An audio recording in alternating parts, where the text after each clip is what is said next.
Hello, everybody, and welcome to Hardly Heroes. How are my two favorite lawmen doing today? We're good. We're doing good. Yeah, we're excited to enforce the law. Yeah, Moot was sick, but fortunately, it's against the law to be sick. So true. So I have to be. He's had to come here anyway. You and me both, buddy. But we're gonna manage through anyhow. So It's been a couple days. You know, our last adventure was just a 2-day, February 1st, February 2nd thing. We're going to cut forward towards the middle of the week. Well, towards the end of the week, towards Friday the 5th, when we're getting called into court. Now, let's talk about court here, because at a game, they're only going to call the sheriff to court. They're not going to call the detective. But, like, that's lame to just have one of you in that conversation. So they're calling you both to court. But like, this probably shouldn't be what's going on. They recognize you're a thing, but there's definitely a power dynamic here where Luther's the one who's like really here and you're sort of like an attending in this situation. Yeah. Just to set the dynamic. That's fine. Oh, this is way too intense. Hold on. This is probably the right one. And when we get to court, which we're doing, we're going to talk about the various folks that we've got going on here. Because there's a lot of people at court. Wilhelm Shacklebrook has 9 important people, aside from the two of you, working for him that you need to know about. And 1 cupbearer. You need to know about the cupbearer because, like, she's always around in the room. Servants come, servants go. She's, like, often around, but she's like a kid. She's like 11 or 12 years old. She's rescued. She was an orphan. He brought her into the employ. Like, there's a strong loyalty here, but just to let you know that there is like a 12-year-old child listening to just about everything you say. Her name is Sybil. She's very quiet and shy and mousy and just hangs out in the background, but you should know that she's present. Okay. The 9 important people. Yeah? Are you sure it's 9? Because there's more than that on your list. 2, 3, I'm trying to think 4, who 5, is not included. 6, 7, 8. No, that's it. That's 9. Oh, 10. There's 11 in your list. Yeah. Did if you're not counting the steward. Okay. I might know the steward is important. I think I might have just miscounted. Okay, maybe there's 11 people. So we'll figure it out. It's 10 and the girl. Okay. 10 and the girl. So the first important person to know about is the head fighter of the entire area. This is a guy named Sabin Twin Towers. He's a 7th level fighter, and he dual wields arming swords, and he's got a temperament to go with it. He's hot-headed. He is aggressive. He gets shit done, and he just wants to like jump to the end and solve the problem and fucking move on, which is really great. And with those 2 swords, his strength isn't very high. It's only like 15. So he wears kind of light armor. So that way he's never slowed down, but he doesn't have a shield. So his AC is a little bit on the low side. You're debuting Twin Towers on 9/11. True. This is a very unfortunate... Yes. He's got 14 AC, just to let you know, and like 38 HP. But he's got 3 attacks per round with an arming sword that he makes at +3 to hit and damage from his mastery, and another 6 from his level. So 9 to hit, 3 to damage, 3 attacks a round. Don't fuck with this guy. The next most important person is Joyce Sunderland. She is kind of the opposite. She just wields the 1 arming sword, and she wears like a breastplate and a shield. She's got like 22 AC, and she's a lot older. Twin Towers is 31. Joyce Sunderland is 54. She's already taken 1 set of aging penalties to her stats. Next year, she's going to take another, and it's going to be brutal. But she's the gatekeeper. Her job is to make sure the castle itself is safe, to check the people who are coming and going. It's like a very hands-on job, but it's a very important job. Every time you come in and out of the castle, essentially, you talk to her, to Joyce Sunderland. Kill Joyce Sunderland, technically. She's 6th level. She's definitely, a big to-do. And She comes from basically nowhere, kind of like Sabin Twin Towers. They were both like very minor nobles once upon a time, and the war has given them an opportunity to rise to this position. There's 5 retainer knights, which we're not going to go into detail right now. Just a real quick 1/5, 2/4, 2/3 level.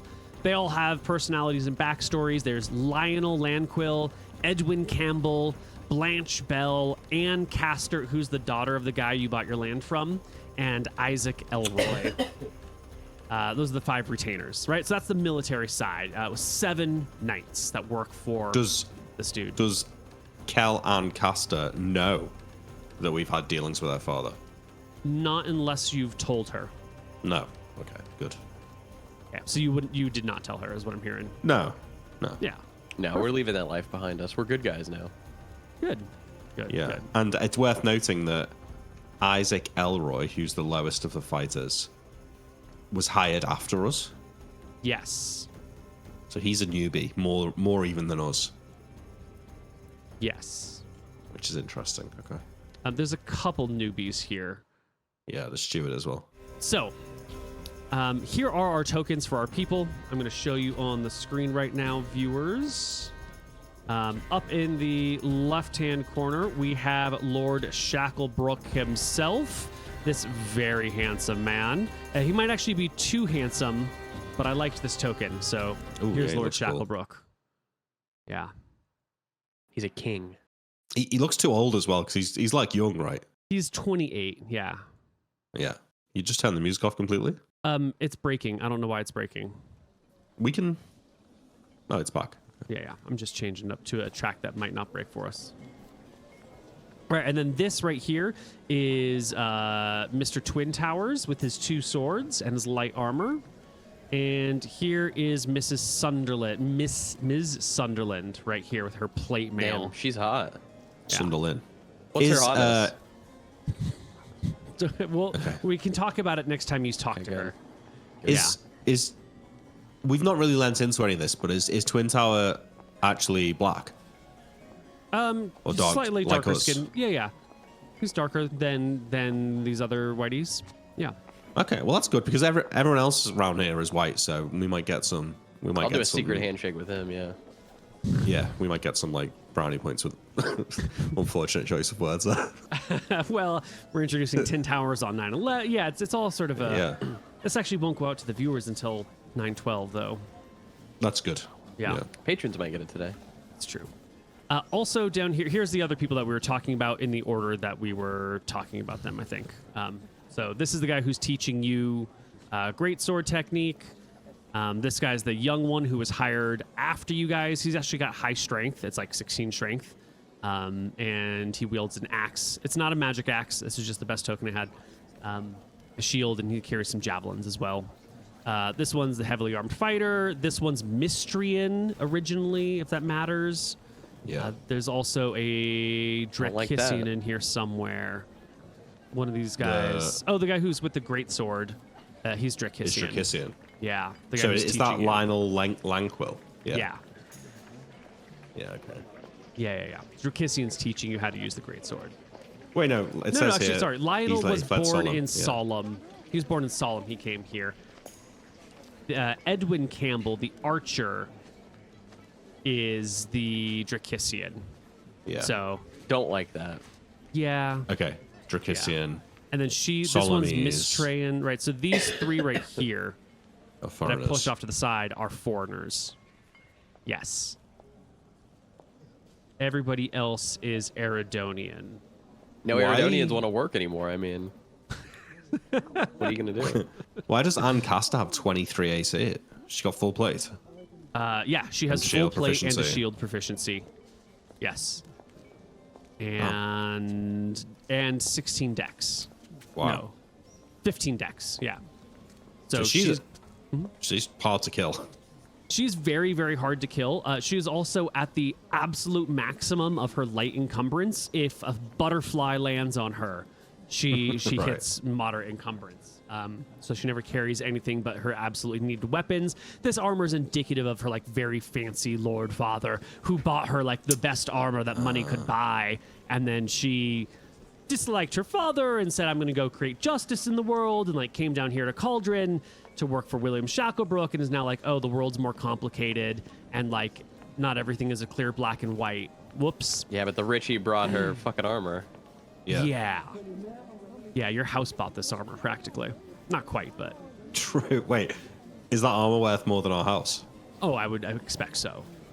That's I can't remember. fucking wild, How man. much did you pay for your house? I can't remember, but 10,000 or something? Oh, well, maybe it's definitely not more than 10,000, but it's in the same ballpark though. That's like a large home's worth of armor she's carrying around there. Damn, she's a... yeah, in the good times, full plate would sell for 9,000. The good times are long gone, and there's not that many people who can do that work now. So he might have paid 10,000, or I'm sorry, he might have paid 20 or 30,000 for it at the end of the day. Holy. Depending, lots of asterisks. You don't know the details. Down here, we have the non-militant members of the estate and the court that we care about. This guy on the far left is the secretary of the keep. And when I say secretary of the keep, I want you to think like secretary of state, secretary of war, like cabinet level secretary, not I'm like taking your phone calls and writing your messages secretary. This guy, Basil Sternwarf, he's a bit older. He's 55, and he grew up in Stromheim. He's a third level fighter because you can't grow up in Stromheim in a noble family and not become a decent level fighter. But he never really excelled or cared too much for the combat. He always sought out the soft power stuff. So he's here to like make sure that everything is done right. He enjoys this position. He doesn't want to be a fighter. Like this is peak life for him, is being the guy who can who gets to decide who gets to see Lord Shacklebrook, being the guy who gets to make all of the like low-level administrative decisions that actually have huge impact up top. If you want something done in Cauldron, you don't talk to Lord Shacklebrook. You talk to, what is his name? Basil Sternwarf. Yeah, this is the guy who actually makes things happen. He's the guy who can get you to see Lord Shacklebrook, and he's the guy who can like get you to not see Lord Shacklebrook and then say something bad about you to him, and that will get you screwed over in the long run. So just to test this guy's power, do we feel like if we got like if he for some reason decided that he hated us, he could probably get us turfed out? Probably is too strong of a word. There would be, if you created conflict with him, it could play out in his favor. It's not necessarily a given. It really depends on the nature of the conflict and the cards at play. He probably couldn't get rid of you if he just like disliked you, but he also wouldn't get rid of you because he disliked you. Outside of this inner circle of his court, though, he has like kind of a lot of power in terms of who has access and who gets his favor and stuff like that. Yeah, well, this every time, practically, not all the time, but a lot of the times when you want to talk to Lord Shacklebrook, you've got to get through Joyce Sunderland to even get into the castle. You always have to go through her. We bypass it most of the time because it's kind of boring to roleplay, but she's the one who says people come in and are out. And then so she's oftentimes she's the gatekeeper, and then you'll need to get this guy to agree to like schedule you into Lord Shacklebrook's schedule. Usually. And oftentimes we will bypass this stuff. Like when you have a really good reason, we're just going to blow right through that shit. But if you've got some like, oh, I just want to talk to Shacklebrook, we'll probably go through this guy and you'll have to talk to him. We'll ignore it if your reason's really good, though, just for expediency. Have any reason to believe that this guy could have been part of the reason that we got saved in the other area? Yeah. He was not with Shacklebrook when... Who was? Who was with him in... It was Twin Towers. Going through here right now.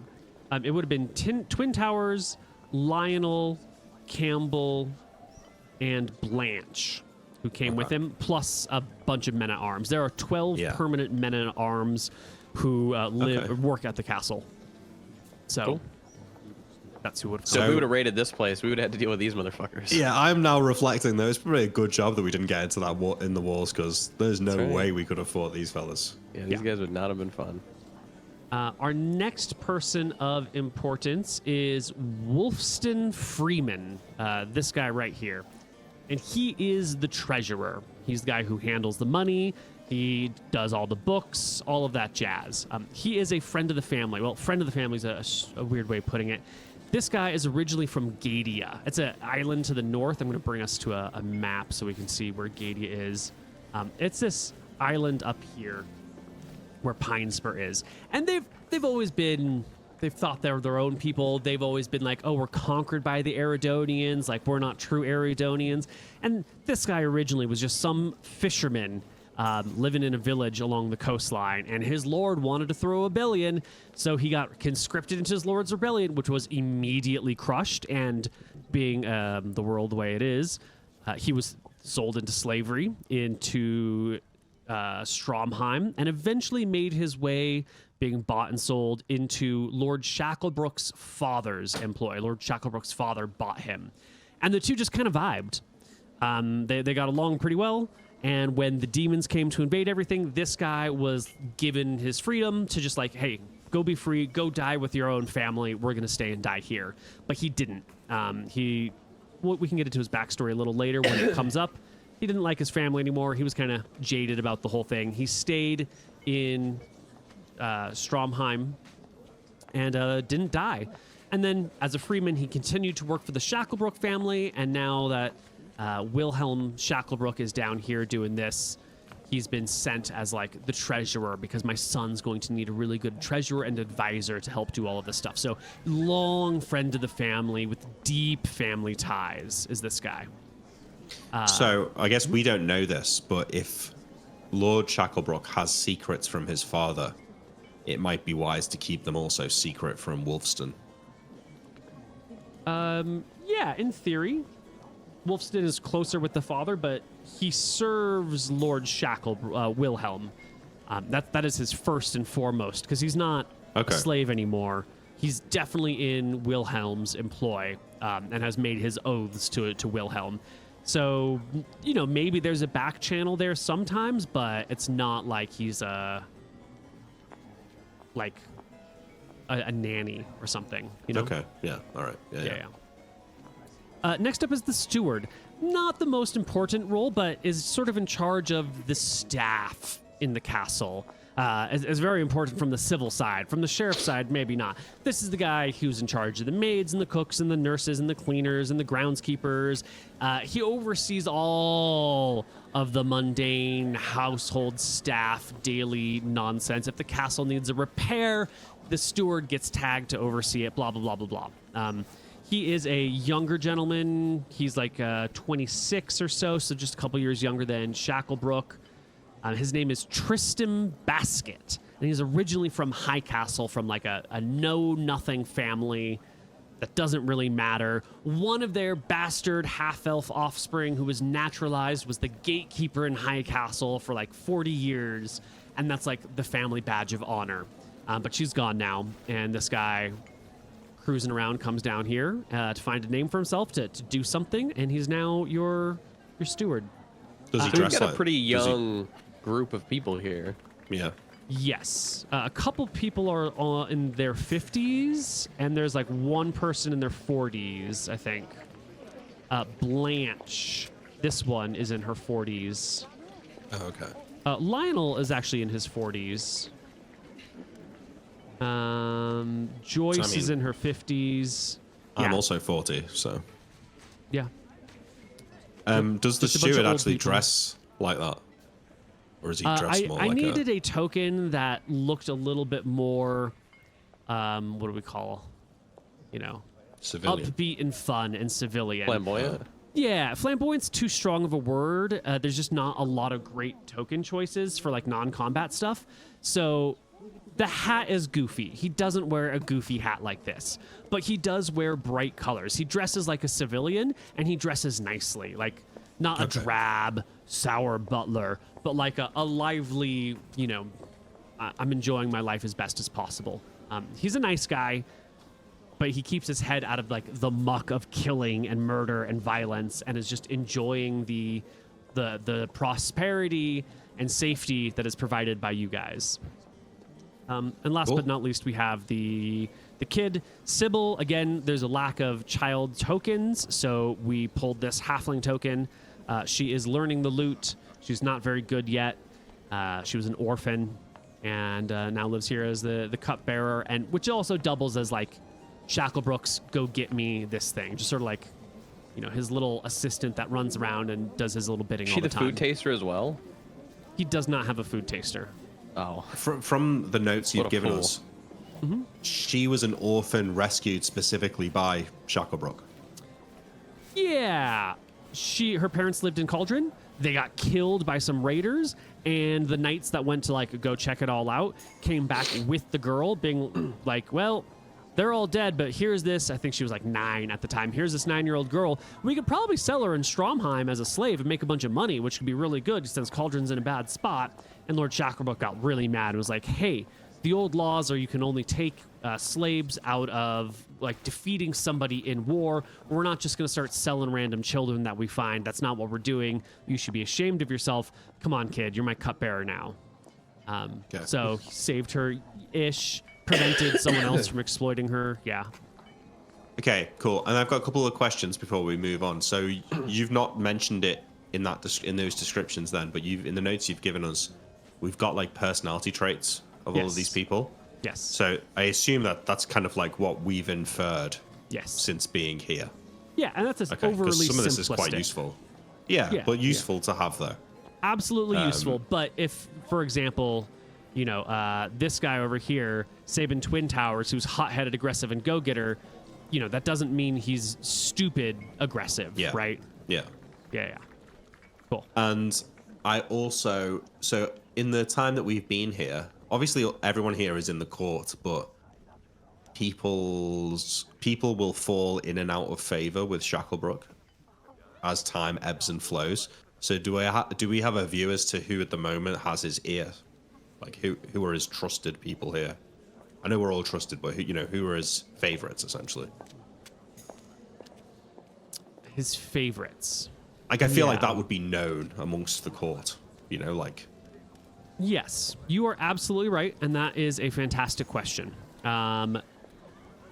Joyce Sunderland is one of the favorites, as is Basil Sternwharf. And there's a good reason for this, is that these warriors, and a lot of warriors in general, are very aggressive. Like, a good warrior goes and fights the enemy and kills the enemy. Like, that's your job. And so you tend to get a very, like, aggressive personality.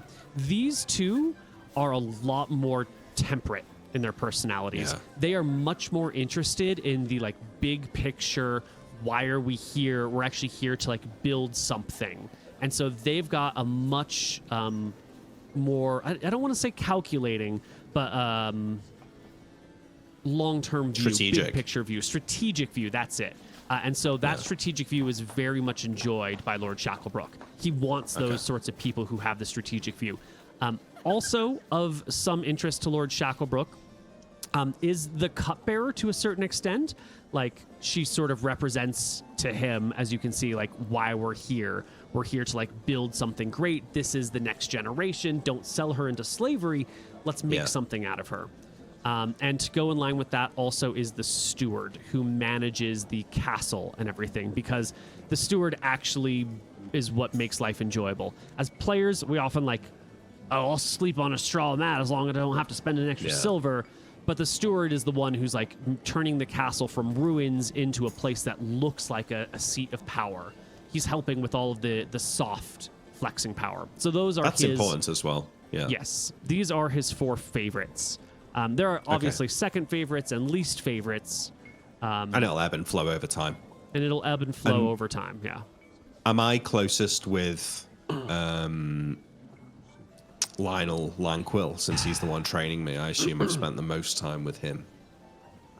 Yeah, I'm going to mark in different colors who is most aligned with you guys. And Lionel is most aligned with you guys. He's a foreigner to these shores. He doesn't really recognize the status difference between you and all of these nobles as much. Like, obviously, he gets noble, non-noble, but like the interpersonality of like this house and that house, and you know the exact power dynamic, he's sort of newish to it.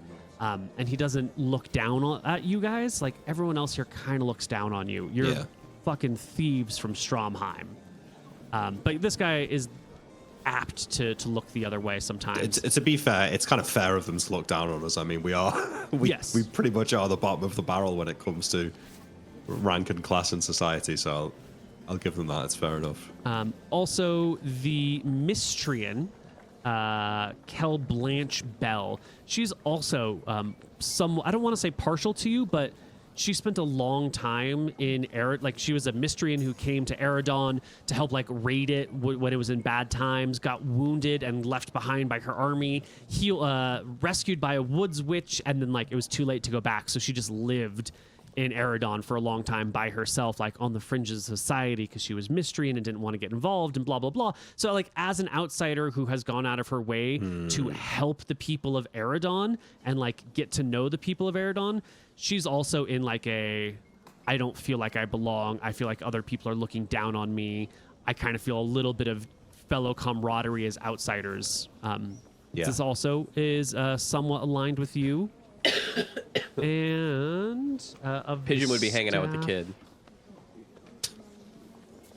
The kid probably actually does get along with Pigeon. You got a soft spot for the kids, and it works well. Yeah. And I think that's it right now. Yeah. No. Cool. Yeah. Other people may come in and out of favor over time. Up to you. You figure it out. Yeah. Sweet. Great. Okay. Sweet. Okay. Cool. Now that the scene is set, we're going to have like a nice sit-down meeting in the keep one day with all the advisors. Everybody's here. Everyone's been polled. Some watchmen are on the castle gates, which are shut, and they've got orders not to let anybody in under any circumstances because Joyce isn't there to watch the gates. I look over at Joyce. How hot is she? It didn't take long.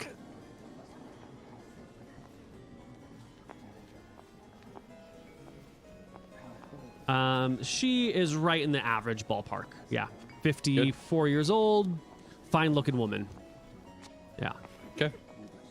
So we're in this meeting, and as the sheriff and the detective, you're kind of sitting by waiting for your stuff to come up. And these people are talking about the problems in Tassel. There's these 3 gangs there. The issue of needing to tax Pittsburgh. And Lord Shacklebrook's like, well, let's give them another couple seasons, but we should send an envoy over there to let them know we're not going to tax them this season. We're talking about goblins and ogres who have been coming into the Thornwood Forest and kind of like creeping across the plains, checking out things that haven't hit Cauldron yet, but it's a possibility. And there's talk of like negotiating with the lords and ladies in Thornwood to see if we can't do something about this ogre problem. There's a lot of conversation. The two of you are sitting quiet on the side for a long time until finally the attention turns again to Tassel and Lord Shacklebrook lays out the problem before you, before everyone here at the table. Tassel. It's the only town with good sea access and a road to us. If Cauldron, Green County, Flat County is going to rise again, we're going to need Tassel in ship shape. Right now, it's run by 3 gangs, as we know it. I didn't ever come up. The Brim Street Boys, as they call themselves, own the docks. The docks are called Brim Street down there. Shartuk is a powerful and bloodthirsty warlord that operates out of Tassel.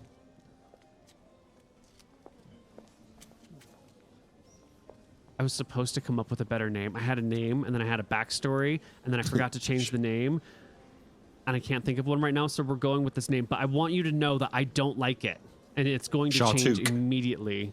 Shartuk, yeah. The Fez is a... Nice.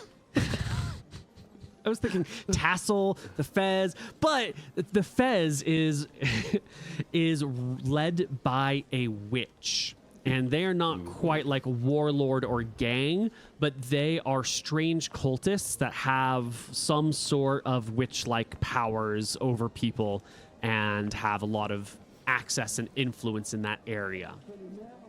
Is that okay? That feels not okay.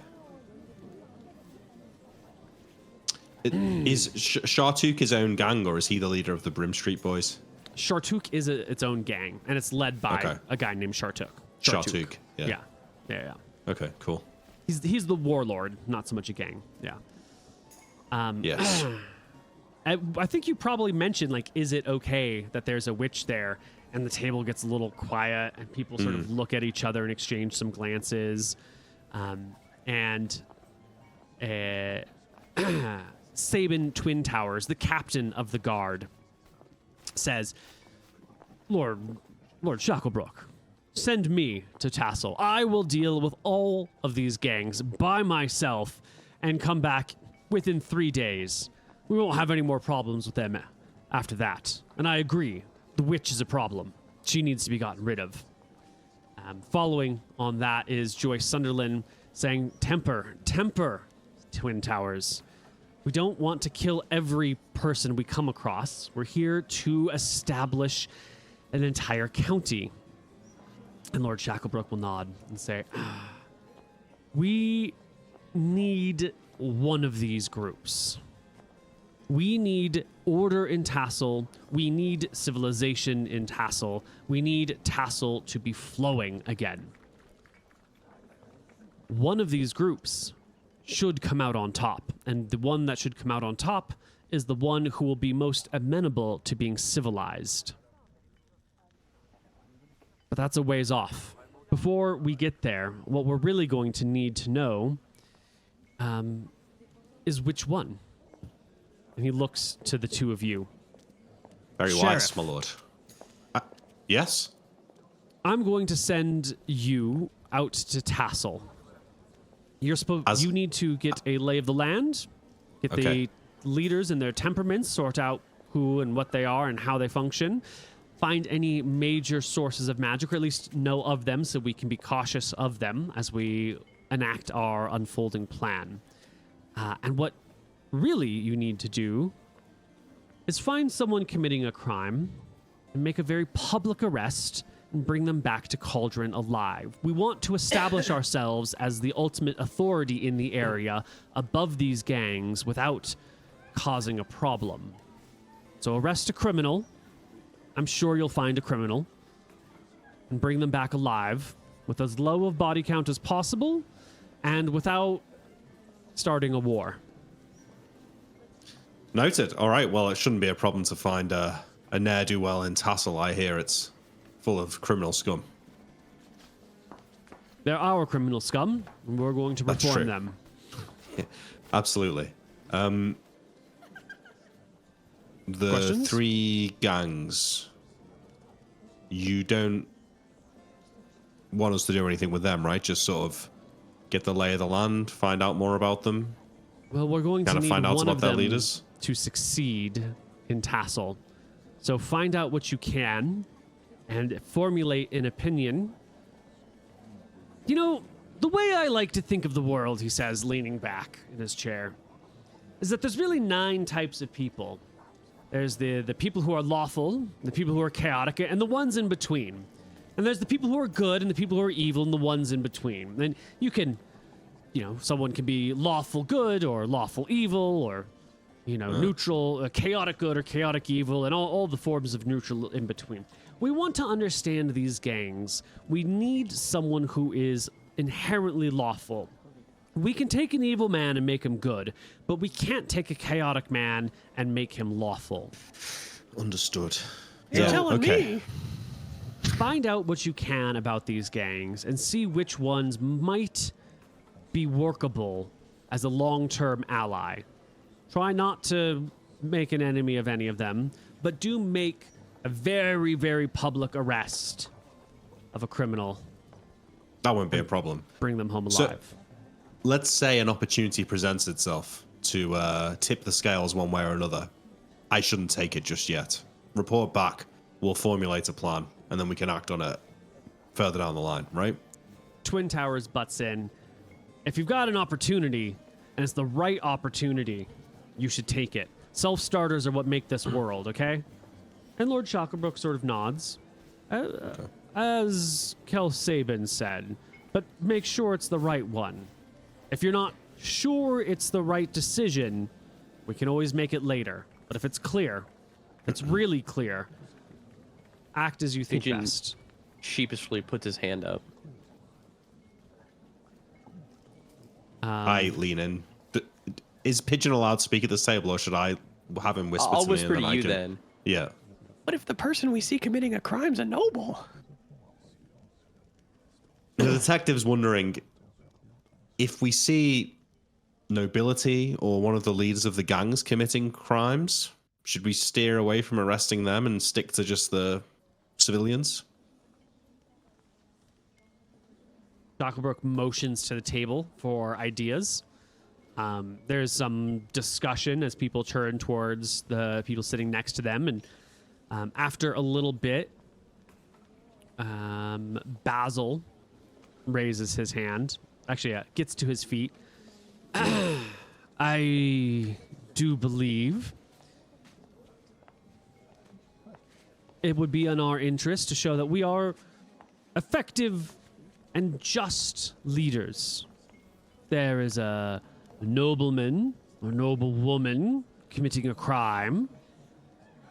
I think it is to our benefit to arrest them and show everyone that this is not an unjust world that we are building.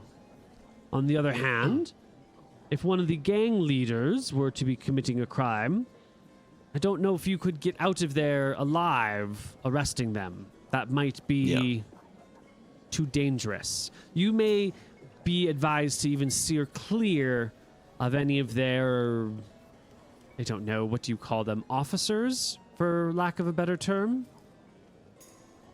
That's right. We don't want to see anything that we have to act on. Lord Shacklebrook nods. The man sits down. We're here to get information and to make a show of force. We're not here to start a fight. We can always start a fight later, and when that time comes, Kel Twin Towers will deal with it. And Twin Towers cracks his knuckles satisfactorily, eager for the fight to come. Yeah. I jingle my empty cup at the cupbearer. Forgive me, my lord. You mentioned taxes. Should we be informing them of their tax rates? The cupbearer brings more wine for you. Nice. Living the dream now. So I understand that there's no functioning government in Tassel. There was no lord collecting taxes. There think we're best was a advised keep to- being built, no? We've been Tassel is where we robbed the docks, right? That was Pittsburgh. No, that was Pittsburgh. Oh, that's Pittsburgh. Okay, sorry. I think there's no keep there, no nobility taxing the locals. I think we should avoid that conversation for the time being. At some point, when there is but one gang left, then we can start talking about... He pauses. What do you think, Sheriff? You have a mind for these things, don't you? I do. Well, back in Stromheim, I operated in it's no secret, in the gangs, and I know how these things work. I think we'd be remiss to play our hand when we're still weak. I think we should get some leverage on these people before we start trying to demand things of them. If we go in there all guns blazing without the power or the will to back it up, they'll walk all over us and we'll never earn their respect. Well said. Very well. And the council then moves on to the issues of overhunting in the tether wilds. The elephant population has dwindled dramatically and everyone wants that ivory, but we're about to like run out of ivory sources for all time. And there's a conversation about whether or not there should be a conservation effort so that we can preserve the ivory reserves. A conservation conversation. Yeah. And generally, the opinion amongst all the locals is that elephants take too long to breed. What the fuck's the point? There'll be ivory from somewhere else. We should get it while we can. And they're talking about like maybe we should go out and get it all right now. And you know, I raise my hand. Roll me a charisma check, Pigeon. Good. I elbow him and make him put his hand I up. whisper to you. We should buy as much ivory as we can, and then we do the conservation effort, and then we'll have a bunch of ivory, and the price will go up. Maybe we should buy the ivory. I say, whispering to. Yeah, I don't disagree. Yeah, that's a good idea. Okay, I think we can probably stay quiet the rest of the meeting. Yeah, the rest of the meeting doesn't have much to do with anything. There's a quick conversation about like how's the crime rate, any new murders to report, anything of interest going on with the safety of the town, but it's all... I update. We had 2 arrests over the last week. One for drunk and disorderly. You know, Mr. Smith started a fight in one of the bars and smashed a glass over one of the women's heads. You know, he's sleeping off in the jail cell at the moment. To be honest, if we're about to leave town, I'm probably going to let him out now. And there was a disagreement over some potatoes. Got a bit heated. a chuckle ripples through the establishment. I didn't arrest anyone because I think both of them were kind of in the wrong. And I think, to be honest, all the potatoes ended up in the river anyway by mistake. So I think they learned their lesson. Well then, meeting adjourned, and everyone can head out in their own separate ways. The 2 of you have been assigned a task, but notably, there isn't a specific timeline. They didn't say do this by this. Like, you are under your own guidance of how to get this done. Yeah. Well, we leave the keep talking about it. Yeah. What's up? It's pretty exciting. We gotta frame a noble, okay? And we gotta figure out which gang the nobles don't like, and then we gotta figure out which gang we like, and then we gotta frame that noble. And then that gang will want to work with us, and it'll give them more power. It's easy. Well, that's not a bad idea. I think we should go down there. You know, we should get the lay of the land, like we used to do. You know, like case the place out, find a mark, that kind of thing. You know, Let's work out what's going on first, and then make our move. Get some ivory. You think we're gonna want people to know who we are, right? Like, do we need a banner or something? No, we got badges. We got badges? Yeah. Is ivory illegal? No. But what if it was gotten illegally? What do you Do mean? you need an ivory license? I mean, if there is an ivory license, then I'm the guy who's giving them out. So, you know. Yeah, maybe we go ahead and we start making ivory licenses, and people gotta explain where they're getting their ivory from. And if they don't have a good idea, we confiscate it. Here's the thing, though. Anyone who's hunting those elephants, probably someone that is kind of dangerous, you know? Yeah. All right, let's go. You want to go now? You want to go tomorrow? I mean, all you got is Uncle Fred with the potatoes. I mean, it's been a pretty easy week. Yeah, I gotta let Mr. Smith out of the jail cell though. But but I say we let him out. You know, we go to the tavern because we'll have to like stay one night in the tavern, right? Just make sure that things are smooth there. And then we I can break leave a in the bottle morning. on his head. Yeah, well. See how he likes it. Yeah. Well, if you want, since we're letting him out early, we should probably rough him up a little bit. Yeah, let's do that. Yeah, we'll do that. We'll go rough him up. We'll kick him out. I say we go drinking tonight, and then in the morning, I'll hop on Teresa and we can head over to Tassel. All right. All right, cool. We go to the jail cell. I open it. I kick the shit out of this guy. I open it. Wait, let me. Okay. I come in with my key. My key's jangling.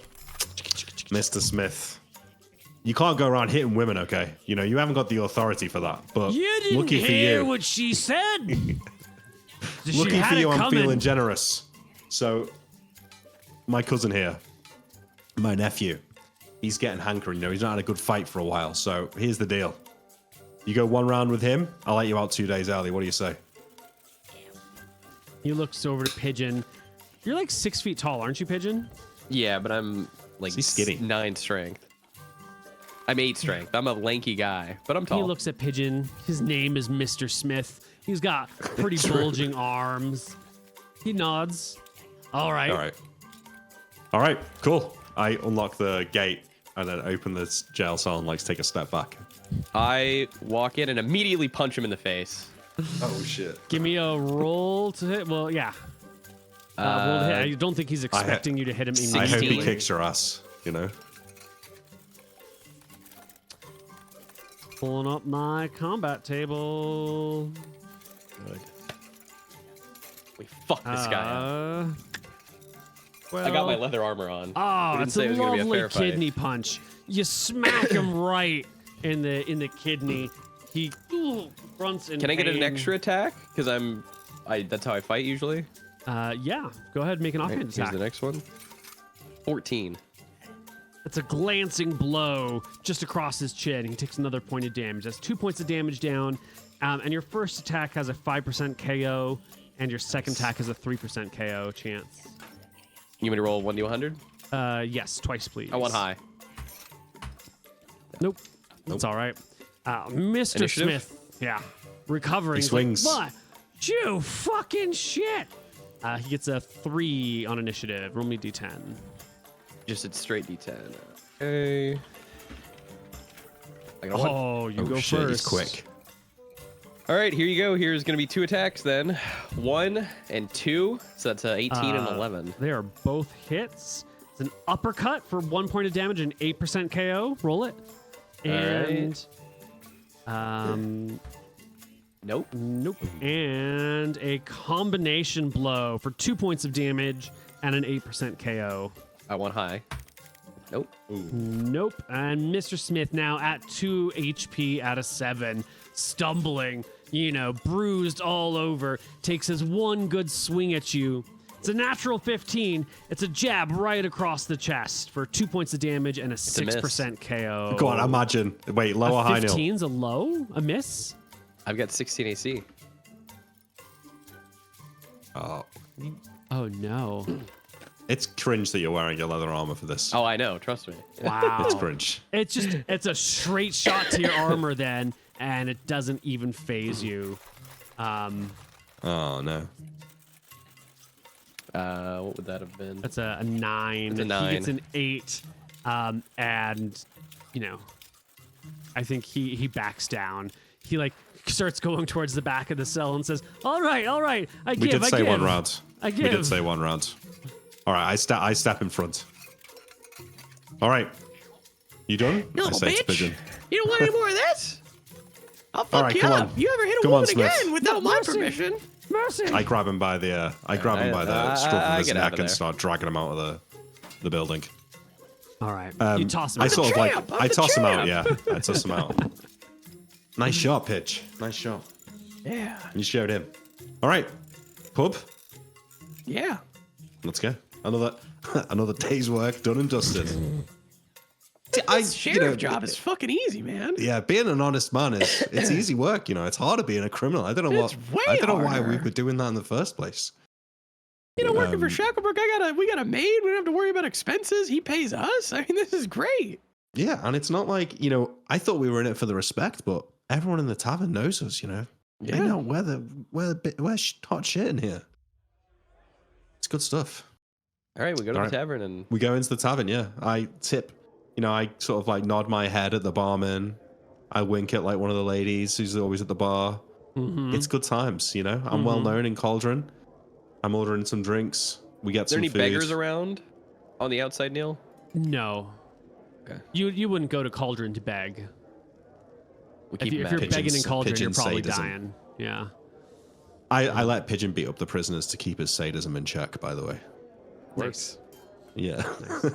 Yeah. Okay. You definitely are getting, I don't know if it's respect or if it's fear, but there's definitely a vibe throughout the audience of them's the sheriff and the detective. You give them Yeah. their distance.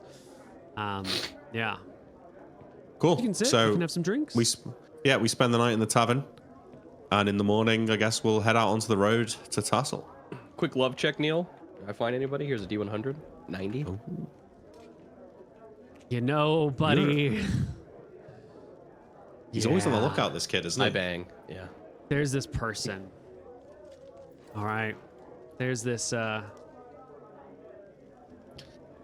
girl that's caught your eye, but you don't want to. I don't know if you want to tell Luther about it because she's got a 5 on the hotness roll. But there's just something about that snaggletooth that you're like. No, I tell him and I say, I'm gonna make that girl's life, man.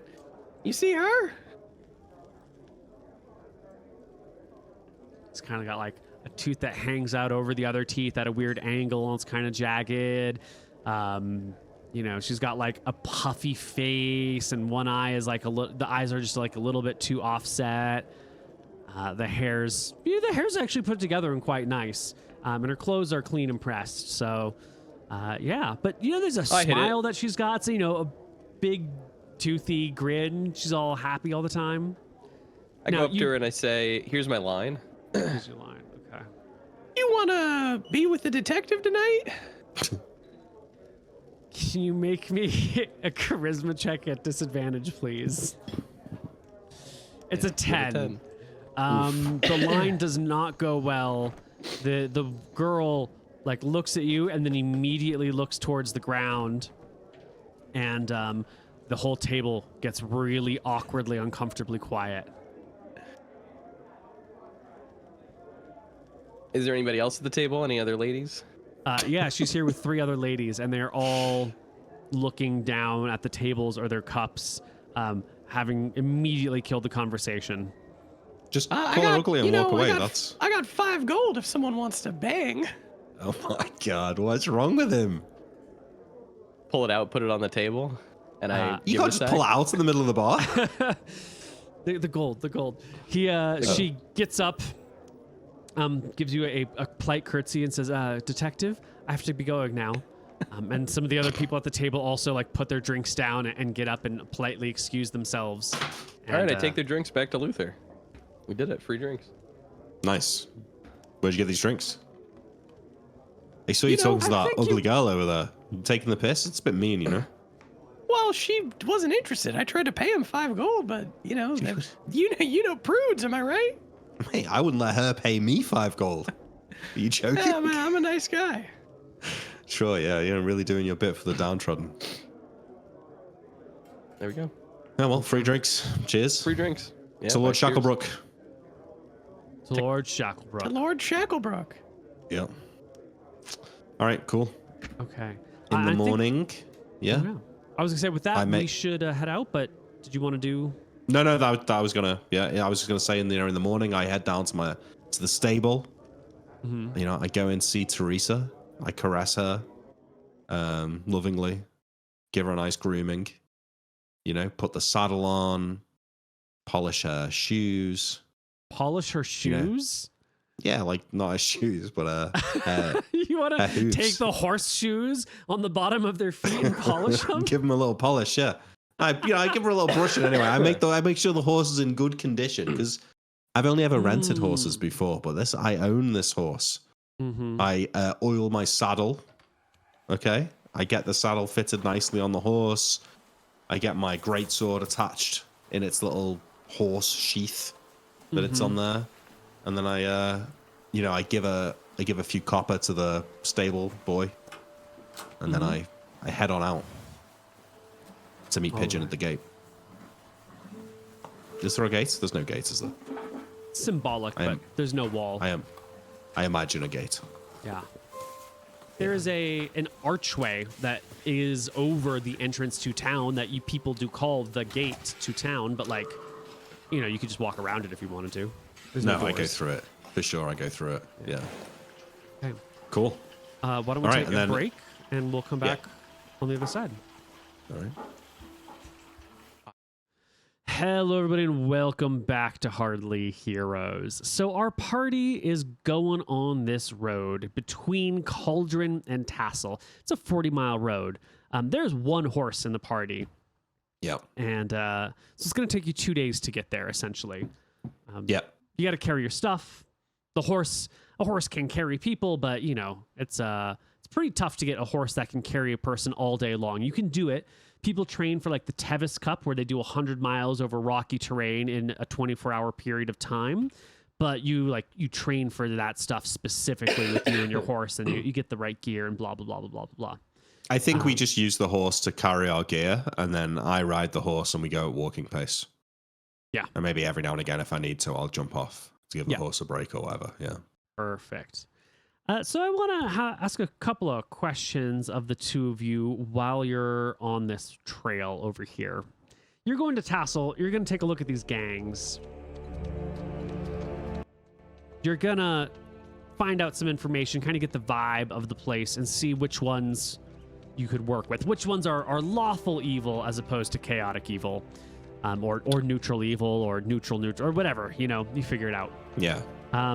It sounded like Shacklebrook would prefer lawful evil to chaotic good. Well, that was the question that I was going to ask you directly. What if you've defined one of them is chaotic good and another is lawful evil? Which one do you think you would want to side with? Lawful evil, you can work with lawful people. Yeah, You lawful cannot evil is work with more chaotic people. our vibe, isn't it? I've got a feeling that the witch might be chaotic good. It just feels like that might be the vibe. But I think what we should do, if we can really say, we can come away and say Shartuk is lawful, we can work with him, but he's a bad man. But the witch is a little bit harder to understand, but actually she's got a good heart. I think we could. That's good information that we could take back to Shacklebrook and see what he says. I don't think we would want to make that call. Sounds like this is the witch who saved that other lady, right? Potentially, although I think she would have said something, right? Maybe. You know, a lot of Blanche. women get labeled witches, and most of them probably deserve it. But, you know, there's so many of them lying around. How could you know which one's which? Yeah.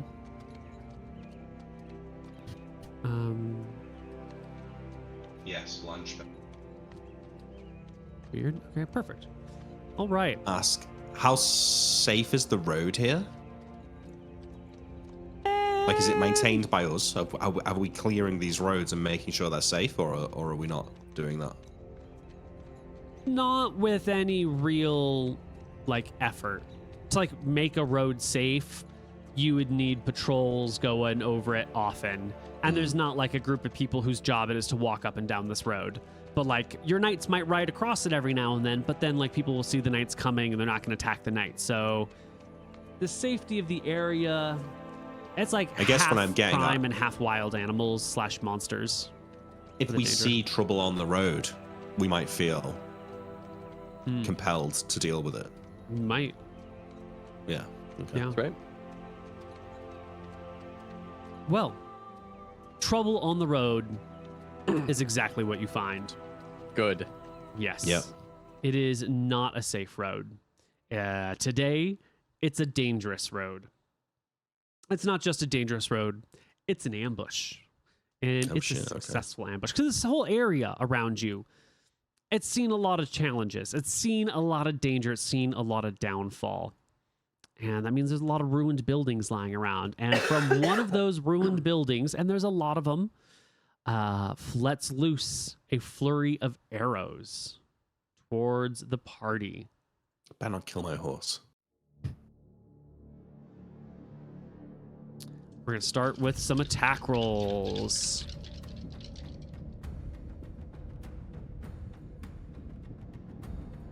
Arrows fly.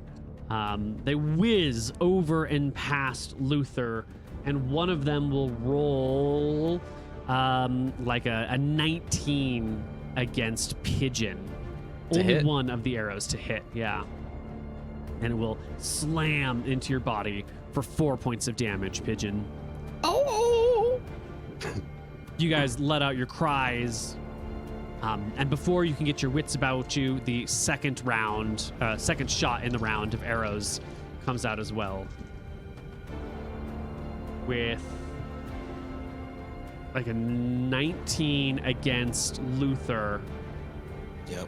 And Pigeon, you're wearing armor, right? Yep. But your dex doesn't come into play because this is like a surprise round. So I think the 14... Does the second shot count as a surprise? You still don't get your nil. dex, yes. Okay. Yeah, for the round. So what was it, a 13? 14. 14 hits. 14 will hit you, okay. None of these are natural. 19, 18, so no crits here. Luther, you will take 6 points of damage from the shot.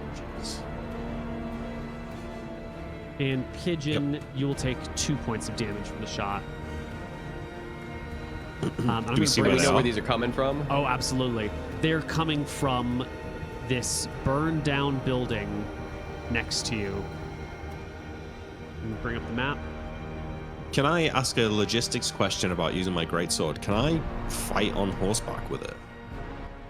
I do have horseback riding, so maybe. Is this a war horse? Don't know what type of horse it is, actually. I don't think so. I think you need a one-handed weapon on a horse. Yeah. Lance. I've got a short sword. I can use my short sword Let's without giving go. up my experience, right? Yeah, you're a fighter. Yeah. Absolutely. 100%. Yeah, Do the I other get- problem is there that is there indoors, your advantage? great sword wouldn't work anyway. If there Is Roll there for an initiative? advantage to fighting from horseback? you get a +1 to hit High grounds? from high ground when you are seated on a horse. Yes. And will my horse fight or not? No. Okay. There are problems with the horseback though. Sometimes that come up with it. Like a horse is really good for charging in, making like some attacks, and then fleeing away. But just standing like on a horse versus someone on the ground, there can be drawbacks to being on a horse. Yeah. I'm Dismounting is judging often a solid choice. that I wouldn't be able to use my greatsword inside this building. Is that what you just said? Yes. Okay, cool. All right, initiative then.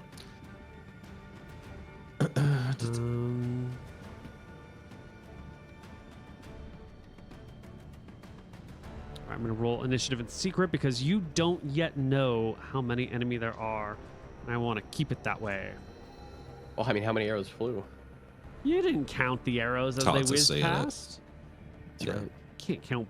They don't even make I got two stuck in me. sounds like with a bullshot, with a gunshot. You know, you may be able to count gunshots. You can't count arrow shots.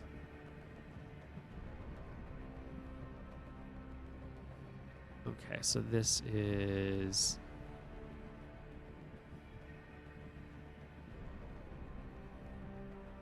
Oof. All right, party members.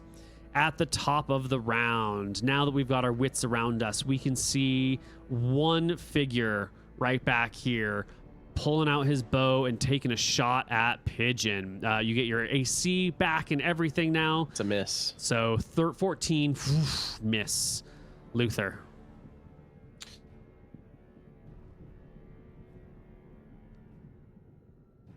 Wait, can you hear me? Hello? No, I can't hear you, Nick. Yeah, I think I should be coming back. Yeah. Okay, yeah, you're No? back. Yeah? Sorry about that. I don't know why. For a while, I was getting an issue where I keep getting that Windows sound like something's been connected and disconnected. And I think it's to do with my microphone. I've had it for months, but it's just started again right now. So if I cut out, that's why I'll try and just, well, hopefully, I'll just try and stop speaking so we can just cut that out. But anyway, Peace at last. I don't know whether the best thing to do, Neil, is to ride the horse closer and then jump off, which I think is what I'll do. Okay. Yeah. Yeah, so I ride the horse over here, I jump off, dismount. I think I should still be able to get an attack in the building, but do Yeah, I see anyone absolutely. other than this archer? You step in towards the building and you can see 3 figures as you get nice and close towards it. Yeah, Yeah. okay, come here. Mm-hmm. Attack this person with my short sword. Die, criminal scum! 19. Oh, critical hit. Oh, yes. They got 13 AC. You do 9 points of damage, and they immediately crumble to the ground, dead. That's the sheriff for you. I Good. step into the room, Neil. Turn You around. gaze around into the room. There's a little quiver of arrows tucked off to the side here. There's some rations that are laying out on the bed. There is like a what do you call it? Like a large wax clay tablet that has like a bunch of drawings of boobies on it. Like someone's idly spending their time just drawing boobs like you do. Yeah. Like you do. Nice. Yeah. The 19-year-old kid lies dead at your feet. You can see at least 2 more people around. Yeah. I take cover in the room, basically, so I'm not getting flanked by all of the archers. All right, this guy over here is going to take a shot at Pigeon.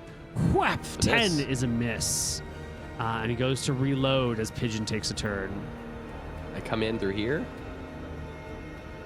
Turns to face you. acceptable? Yeah, as you come in from the back. All right, here comes the scimitar. Attack number 1 at him for a 12. 13 AC from the leather armor. Okay, and then here comes my Steel Team 6 dagger for 18 Oh, right into the gut. for 2. It's only 2 points of damage. The guy lives. With a shout and a yell, 2 more bandits appear from the backside of the house. This one coming like this and charging straight at Pigeon. Not a mechanical charge. Wait. though. No, not a mechanical Neil. charge. Do I get an attack of opportunity? He maybe doesn't know I'm in that room. He runs right past me. I think Absolutely. that I would. Yes. Yeah? Yeah. And it's a flank attack as well. Yeah. A +1. Let's go. 15. Right through his side. Get him. 4 damage. He survives, stumbles forward, and shoves his spear into Pigeon's guts. 6 Miss. to hit. Wild failure. The next guy coming along realizes that, someone's in this room and will square off with his spear in 2 hands and thrust into your body. 14? Nope. Chainmail gives me 15 AC. Okay. You're You got fucking with the law, son. There ain't no law, and what you got is ours. And second shots. This guy's not going to be able to get a second shot against Pigeon. I mean, he'd be firing into melee, wouldn't he? Yeah. Yep. And also, like, Pigeon's next to him. Like, it's got to provoke attacks of opportunity at that Well, point. I mean, even this guy Yeah. would be firing into melee with a 2/3 chance of hitting his own team. Well, this guy will change weapons, and this guy will change weapons. They will switch from bows to arming swords. Yep. right. Short swords, I mean. And this guy is gonna with some movement. Okay. There we Initiative? go. Initiative. 10. 8. This is at 3. This is at 3. This is at 7. All right. Looks like I'm first. That's 6. All right, Luther. These Attack. brigands on your roads. Your How dare they? roads. With my +0 to hit, I get a 9. It's not a great attack. He's got 13 AC. Well, they all got the 13 AC from leather armor. First bandit is going to, I don't have a short sword macro for him. He's going to Bring it stab on, at bitch. Pigeon with a 12. No good. And the spearman on Pigeon, 2 hands on the spear, and the spear goes right for into the spear. ground. He's like going for your legs. And he just gets it stuck into the floor. Pigeon's turn. Daggers Scimitar in at hand. the spearman. 13 Slice him up. for 1. All right. And then Steel Team 6 dagger is going for the spearman as well. Miss. Miss. Okay. The first guy against Pigeon, now with his short sword out. 14 plus 1, 15 to hit is not good enough to get Pigeon. And the spearman against Luther rolls a 4. No good either. I've given myself +1 AC because I think fighting with my short sword, I should get my one-handed fighting style. Oh, excellent. If you have that as a proficiency. Yeah. Yep, yeah, I had that from before. Yeah, I don't get it with greatsword though, right? Correct. Yeah. Yeah, 16 AC. That's great. It's not Initiative. All right, I rolled in. Max initiative. This guy rolls at Rolling like a boss. 7. This guy rolls at 7. There's a lot of them here, Okay. Luther. Oh, we're fine. First bandit with the short sword has a fucking brilliant idea. We're going to go That's around genius. and pitch him from behind. However, that does provoke an attack of opportunity. That's Come right. on. Here comes the scimitar for 10. Ooh, not Back good attack enough. +2. Yeah, that is not good enough. No. Not good enough. And he doesn't have to turn his back. He just steps back, takes the attack, and circles Does he get the around. attack of opportunity with his dagger as well, or not? No. Then from behind, Pigeon comes the attack. 15, he didn't even need to do it. +1 for level is 16. 2 for back attack is 18. He's got you. Short sword will get you for 6 points of damage. Oh shit! You gotta start killing these guys because I've got +0 to hit. You guys are going to end up walking into town wounded. Uh-oh. Luther. Okay, it's time. Those Let's get another gangsters 19. Going to take you seriously if you're the law and wounded. Maybe you should sue for peace right now. Bandit against Pigeon with their short sword. Natural 18 +1 for level is 19. Does not clear by 5. Is not a crit. Good. Rolls 2 damage. Okay. Close. Pigeon, All right. you're surrounded. I'm attacking the Ultra Spear guy. Here's my scimitar. 20 There we go. There we go. for 4. HP is low. He looks pretty low. And now I'm going to stab at the guy in front of me with 13 AC with my dagger. 21. They've all got 13 Hit. AC, you know. They Or do all one. have 13, yeah. 1 point of damage. It's good. Let him split up his damage against the enemies. Excellent. Yeah. Tell him to fuck off. 2 spearmen. First one against Pigeon.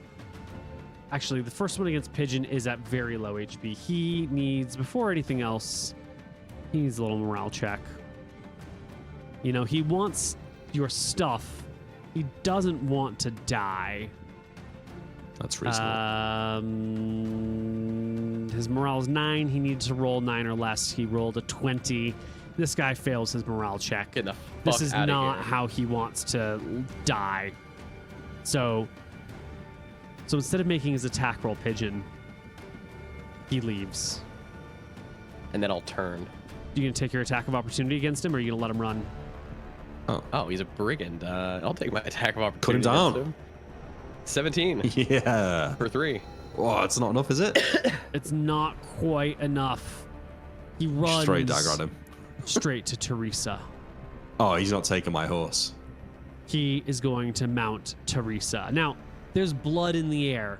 There's violence about, and a The horse ain't gonna like stranger that. is hopping on the horse.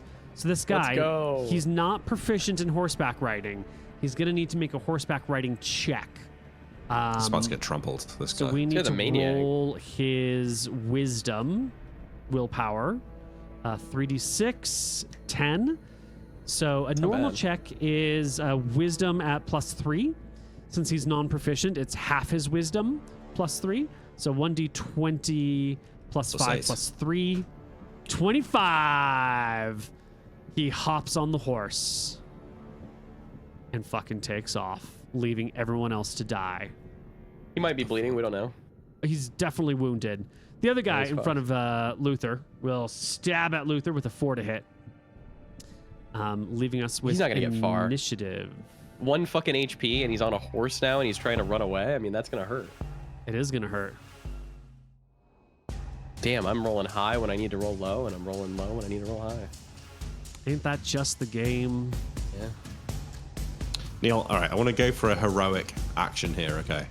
I want to just like strength check over this guy, like bash him out of the way, run out of the building, and then grab a dagger from my bandolier and fucking throw it at this guy's back. Who's on my horse? Thoughts? Well, my thoughts are that pushing someone out of the way is an action, and throwing a dagger or a dart or whatever is an action. And I love what you're trying to do, but I don't know how to get those to be one action instead of 2. Is there a way that I can make the pushing out of the way rather than it's just like I'm sprinting past him? I'm not like, I'm just, maybe the check is harder, but I'm not trying to, it's not like I'm grabbing him and throwing him out of the way. I'm literally just trying to run through him.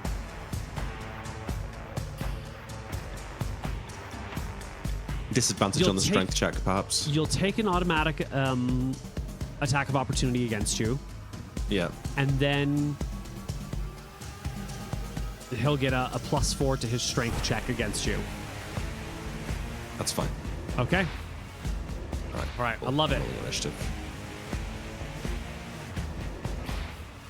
Luther, top of the initiative order, buddy. All right, I beat the guy on my horse. So I run through him here. So I attempt to run through him. So strength check. He gets a +4. Opportunity attack first. Okay. As you push towards him. It's a 9. It's not good enough. Nope. Nope. Opposed strength check. Here we go.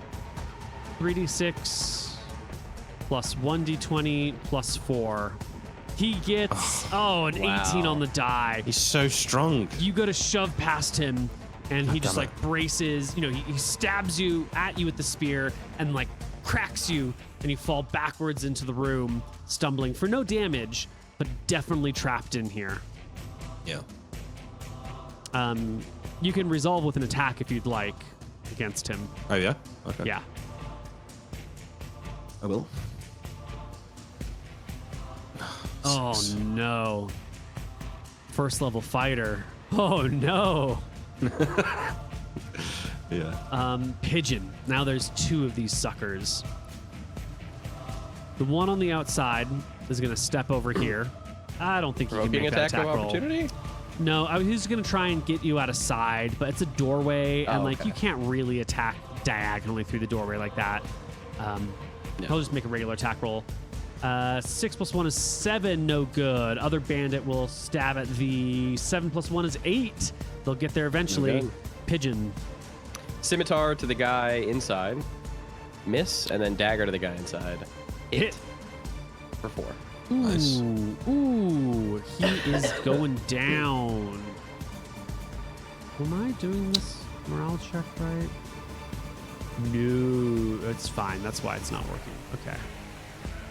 The old morale check macro that's broken. It's fine. We'll figure it out later. Okay. Excellent. Initiative. All right. Rolling for Scimitar. There we go. You gotta jack your horse. This guy should be... I know, I can't. We're going to have to... 7. We can't let him get away with the horse, you know. No, horses are expensive. He's gonna have a blood trail. It'll be fine. This guy goes he's first. fucked up. One on Pigeon. Inside the building, he needs his morale check. We're going to roll it manually because we're breaking up the other way. There we go. 6. He's at less than half HP. 10, 12. Yeah, he breaks. And he's going to withdraw. So he doesn't take an attack of opportunity as he backs up. Luther. 12? Nope. Nope, not against 13 AC. The other bandit, seeing his friend leave, also withdraws. And he calls out to the other guy, Thomas, get out of there! We got the horse! Pigeon. I'm gonna mechanically charge this guy. Oh, yeah. He's backing up. the horse. You run after him. We'll get the horse later. I run Yeah. after this guy, and I'm going to attack with my scimitar. Natural 1. Whoosh. And then here's my dagger. Yeah, I just meant that you've got tracking, remember? I forgot that Oh, you've got track given the that. horse. Yeah. Yeah. I can do that. Yeah. You miss on both counts. The bandit inside, he hears we've got the guy. The person he's fighting hasn't been going down, but is not a particularly good fighter. All right. He He's stole gonna my make a morale greatsword as check. well. God damn it. 7, 9. Yeah, he's got this. He sticks around and he tries to gut Luther and he calls Cocky out, bastard. I got this one. 14 + 1 is a 15. So Not close, enough. but not good enough. I deflect it with my one-handed fighting style. All right. The guy... Oh, that's the end of the initiative. Yep. Yep. Let's do it.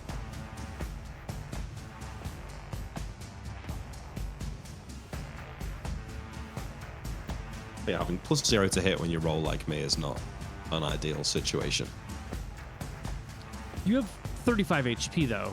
So... Yeah, no, it's impossible for these guys to kill me, but... Yeah.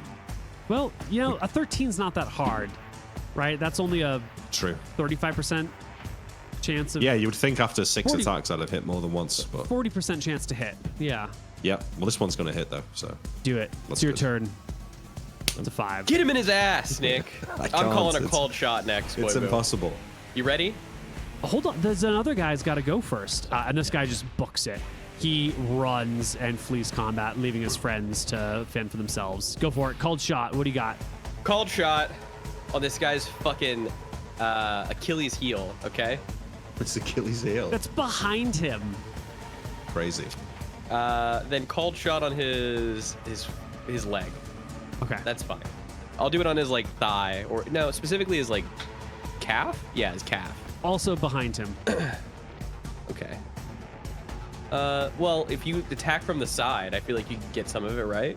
Yeah, but like, you know, he's not gonna just let you walk up to his side and he's gonna face We're you. fighting right in front. Scimitar. I'm slashing towards his All right. fucking leg. You want to do it? You want to do like a feint or something? You can do it. -6 to hit. Totally can do it. Down. Here you go. Miss. Miss. Okay, and now here's my regular Steel Team 6 dagger attack. It's also Wow, a miss. 5 and a 2. The rolls Not are my not day. going well. This guy, he's also going to just run. Turn, attack of opportunity, run at full speed away. Good. 21. Yes. +2 for back attack is 23. Absolutely a hit. For 4. Almost kills him. 1 HP as he flees into the distance, leaving us with the bandit in the building, looking at Luther. And now he's realized his friends are really and truly gone. So he takes a step back, and he's holding the spear in 2 hands, left hand in front, right hand in back. And as he, steps back, he uses both of his fingers on the spear to flip you off, and then runs. Okay, so is he provoking attack of withdrawing or is opportunity. he? No, he's running, provoking attack of opportunity. Okay, well, he's just giving me his an extra ass. +2 to hit, that's just what I needed. No, 11. it's not good enough. He bolts at full speed. Initially, Well, he's not out yet. He's not out yet. Listen, I've got high strength. I'm sprinting after this guy. We need to catch one of them to find out where the trust horse me, is. I'm sprinting too. All right, So, Pigeon, you're yeah. chasing the guy who's running from you, In a way, yeah. in a way. Are we rolling I'm initiative or we chasing just- after him, and I'm gonna Steel Team 6 him dagger from behind. Okay. So here's my I'm initiative. sprinting after my guy. Luckily, my low rolling power actually gets me pretty good on initiative. It's true. The guy who you're running from is first still. It's so a 5.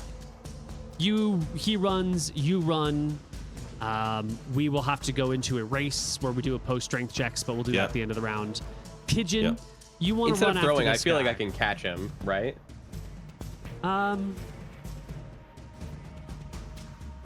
So if we do chases in initiative order, it gets really wonky Yeah, because you're it either does. adjacent or 120 yards from each other. So I think you're running at the same speed. You're running away from each other. Okay. He's got a lead on you. You could get 1 dagger throw off. At I'll do a long dagger throw and I'll range. keep running. Yeah. So any pluses to hits here. You have -5 because it's going to end up being at long range when you're throwing because you got the run +2 off for on back you. attack. But you'll get +2 for back attack. Yeah. Okay. I get +6 for throwing. Okay. So then it's gonna be what then? So it's Minus +3 total. +3? +3, yeah. All right. So just take need a 3 10. off of this roll. 10. Yeah, it'll hit the armor and fall to the Can't ground. fucking hit anything. You can chase after him and stop to pick up the dagger Yeah. and just let him go. Yeah, I'll go back to Luther and we're gonna track the blood trail of the horse. Well, I'll I'm pick up the sprinting after dagger. I'm sprinting after this Yep, guy. you He's guys not getting do away your with thing. this. All right. You can't flip off the law. Give me an opposed strength check. He clearly has 12 strength. Yeah. So 1d20 plus 12 for him. Finally. Your high strength comes in. This guy wears out after like 2 minutes of running. He begins to slow, and he realizes that he can't turn and escape. He can't escape you, and so he turns to face you as you like catch up to him, and he's huffing and puffing. But And we don't have an this is exhaustion where- system, but we'll give him penalties to hit because he's running out of breath.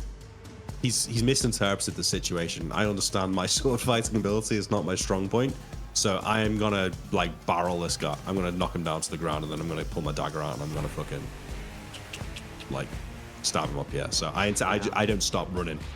I just like fucking charge into him. He turns. He's got a spear up. He gets his attack of opportunity as you go to like throw yourself on him. It's a 12 plus 1, and you lose 1 to AC because you're charging, but that's still not good enough to hit your 16. You throw yourself on him. Strength check or? Yeah, strength check. Oh, absolutely. You take him down. Boof, he lands hard on his back. Sorry, All right. Yeah. Initiative? Or can I attack as No, well? you can get an attack. I draw a dagger from my bandolier, and my Steel Team 6 dagger. I hit him with a 21. That's a crit. That's Now, look at the rolls. Well, 17, he's now 18, 19. prone. Turn it around. I'll give you a +2 for that. And so it's a 23. It's a critical hit. Roll me 2d4 for the damage. The 3. 3. He's wounded. He's knocked down. He's pinned. Pigeon, you can see this, and you can come running. You'll be here in 2 rounds. The guy... He can't attack. He can't attack me with a spear on the ground. He's not with fucked. a spear. No way.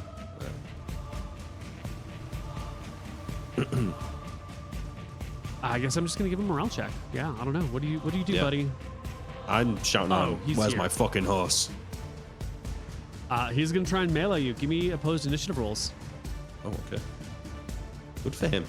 Good for him. Good for fucking him. Yeah. We could turn him into a goon. He takes a Nah, fuck fist. this. We don't He need throws goons. it in your face. Natural 1. It's a wild shot. It goes nowhere near you. You should punch his fucking sword. Yeah, I hit him with another 19. Oh. That's not a crit. That's another 3 damage though.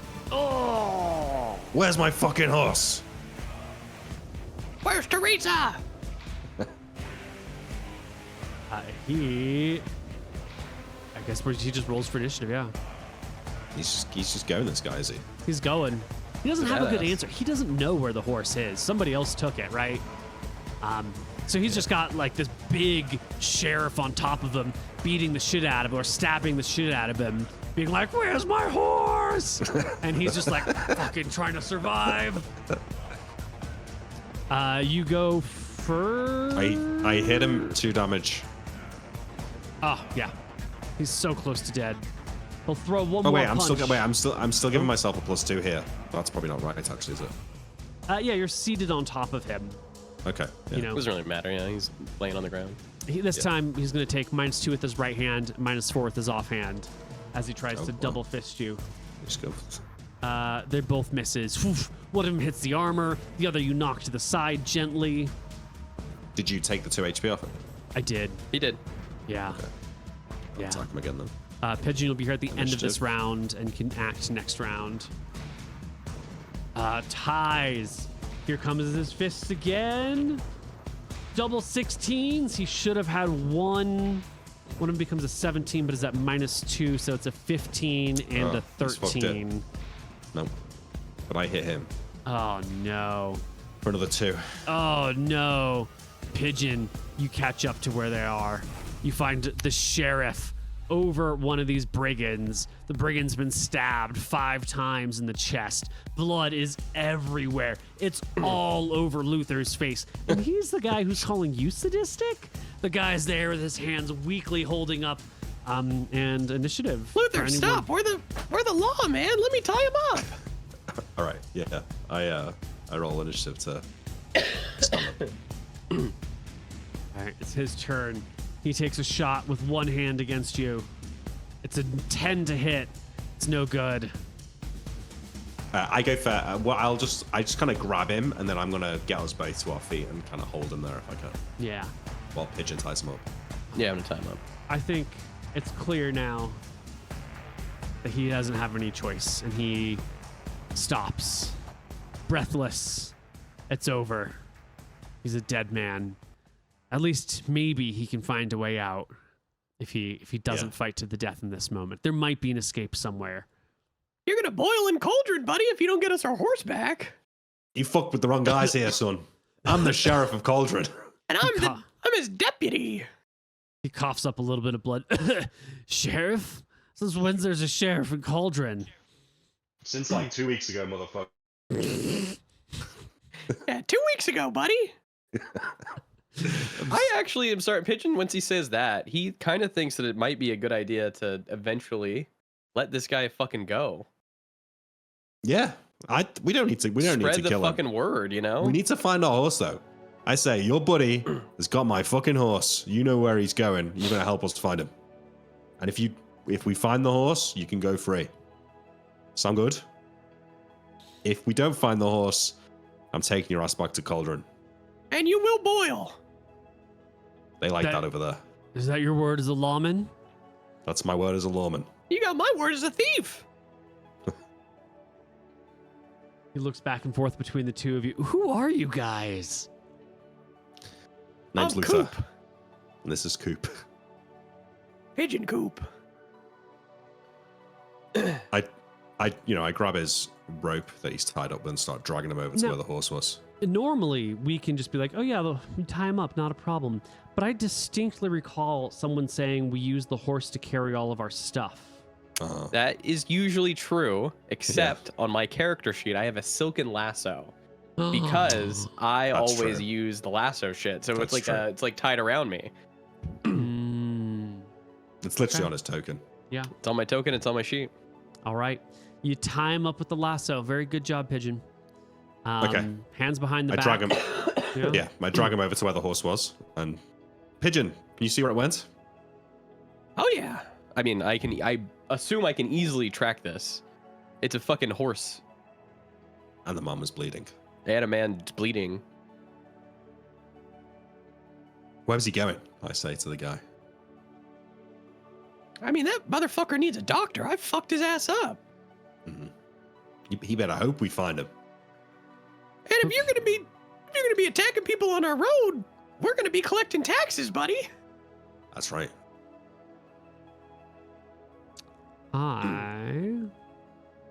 These are our roads now. These are our fucking roads, man. Yeah, we should let them, but like we collect taxes and there's people they can't touch. Duh. The road to Tassel's a dangerous place. It's You true. should hire us to take you. Shacklebrook never told us to keep the road safe, so He never did, no. you're not injured enough to look too injured. You're all right. No, I'm okay. Yeah.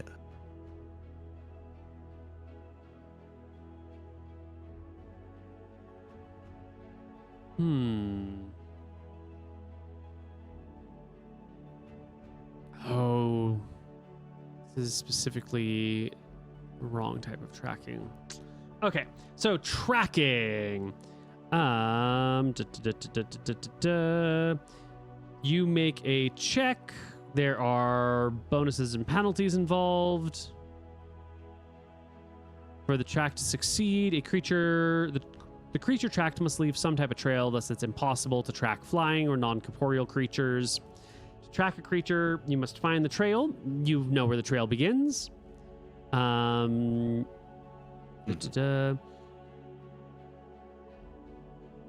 Perfect. If the conditions are met, which they are, a proficiency check is rolled. Success means the trail's been found. You know where it starts. So in this case, it means success means the trail can be followed. Failure means it cannot be followed. Another attempt cannot be made until the conditions change. Once you fail a check, another can be rolled after spending at least an hour searching for new signs. If that's failed, no further checks can be made. Yeah. Now, it says Does there's a Pigeon have full modifier tracking proficiency? for every 2 creatures in a group, but there's no modifier for 4-legged creatures. So I'm just going to treat a 4-legged creature as 2 creatures, because that creatures makes sense. Has twice as many legs. Can I argue for maybe another creature as well because he's bleeding? Now his blood could be going on the horse, but that could just be like but another that would be 3 bleed. creatures, and you only get a +1 for every 2. Oh. So Then yeah, it doesn't matter. Yeah. Tracking attempt can also verify. Is there anything I'm missing here? The bleeding should give us a bonus, no? As a It separate depends thing. on how much he bleeds. You know, he might leave a nice big visible blood trail. He might not. But he Yeah, was at I was- 1. he So was the at 1, yeah. terrain will move to softer muddy ground instead of occasional signs of passage / dust. So +4 for the terrain, +1 for the number of creatures. Daylight. No penalties for lighting, no penalties for them attempting to hide, no penalties for rain or snow. So I think that's just A +5. +5 on your tracking check. All right. And my base is -6, so it's going to be a -1 to my 17 perception.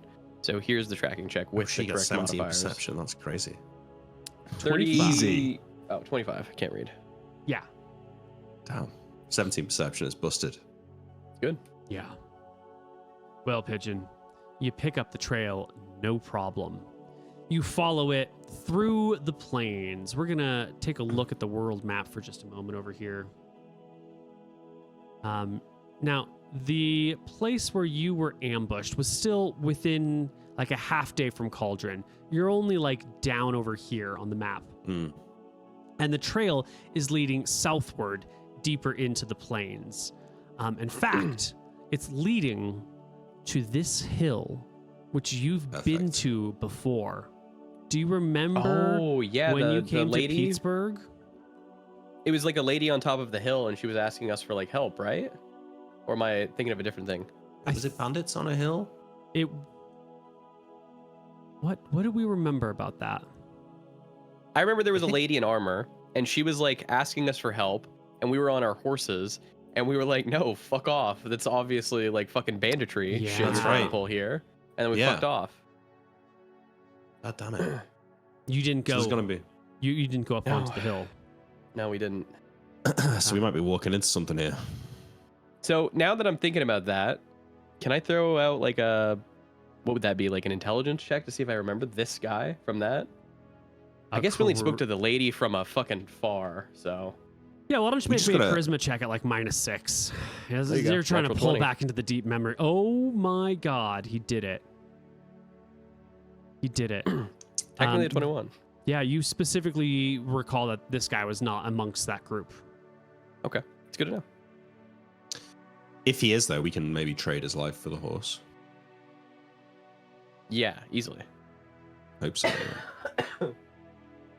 All right, buddy. Who's the horse bandit? What's his fucking name? Yeah.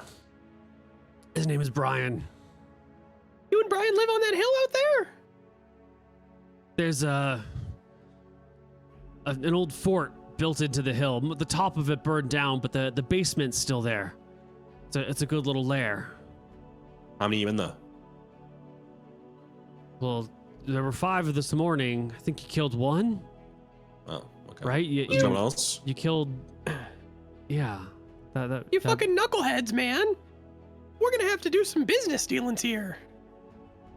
What do you mean, business dealings? Well, if you're gonna be on our road, well, I mean, I don't give a fuck if you rob people, but you're gonna need to pay us a tax, and then there's some certain people you can't rob. He wants to what look the sort other of way. lawman says we can rob whoever we want? I give him a smack. Bah, Ow! you You need to be listen asking here, questions. man. You're asking stupid questions. I'm from fucking Stromheim. That's the kind of lawman I am. All right. From the streets. So, what's the deal? What are the terms? Well, let's get your gang together and let's fucking chat about it. He leads you up the hill. You can see the trail goes up, and sure enough, as you crest the hill, there's a horse that's laying down, or it's laying on its side somewhat. What? Um, What? It's not dead, though, is it? No, horses lay down sometimes. It freaks good. people out who don't know better. But yeah, horses can sit, they can lay. Sometimes they lay down a lot. I've got horseback riding, so it doesn't freak me out. No, you're totally I fine. know. You get this. I know that. Yeah. And there's also a very clear, like paved section that has a bunch of weeds growing up in between all the cracks, and a large trap door that has like a little tarp with a lean-to built over it. So when it rains, the water flows away from the trap door. You got to manage that water all the time. And the trap door is closed. Looks like it's easier just to keep it closed from here. And the horse is just kind of hanging out, laying on its side, munching some grass. Okay. I hand the prisoner to Pigeon. I hold him.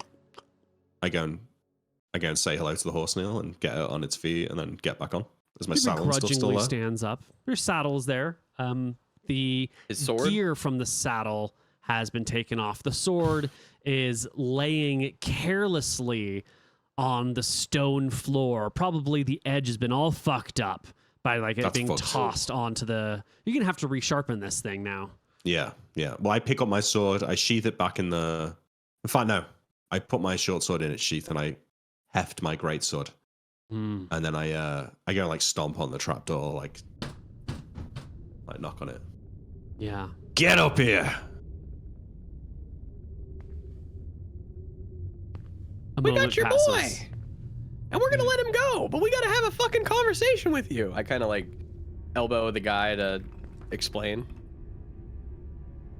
As your captive begins to speak, the trapdoor opens like a crack, like, 2 fists in height, and someone from within peers up through the crack at you guys. What does What the do you captain want? say?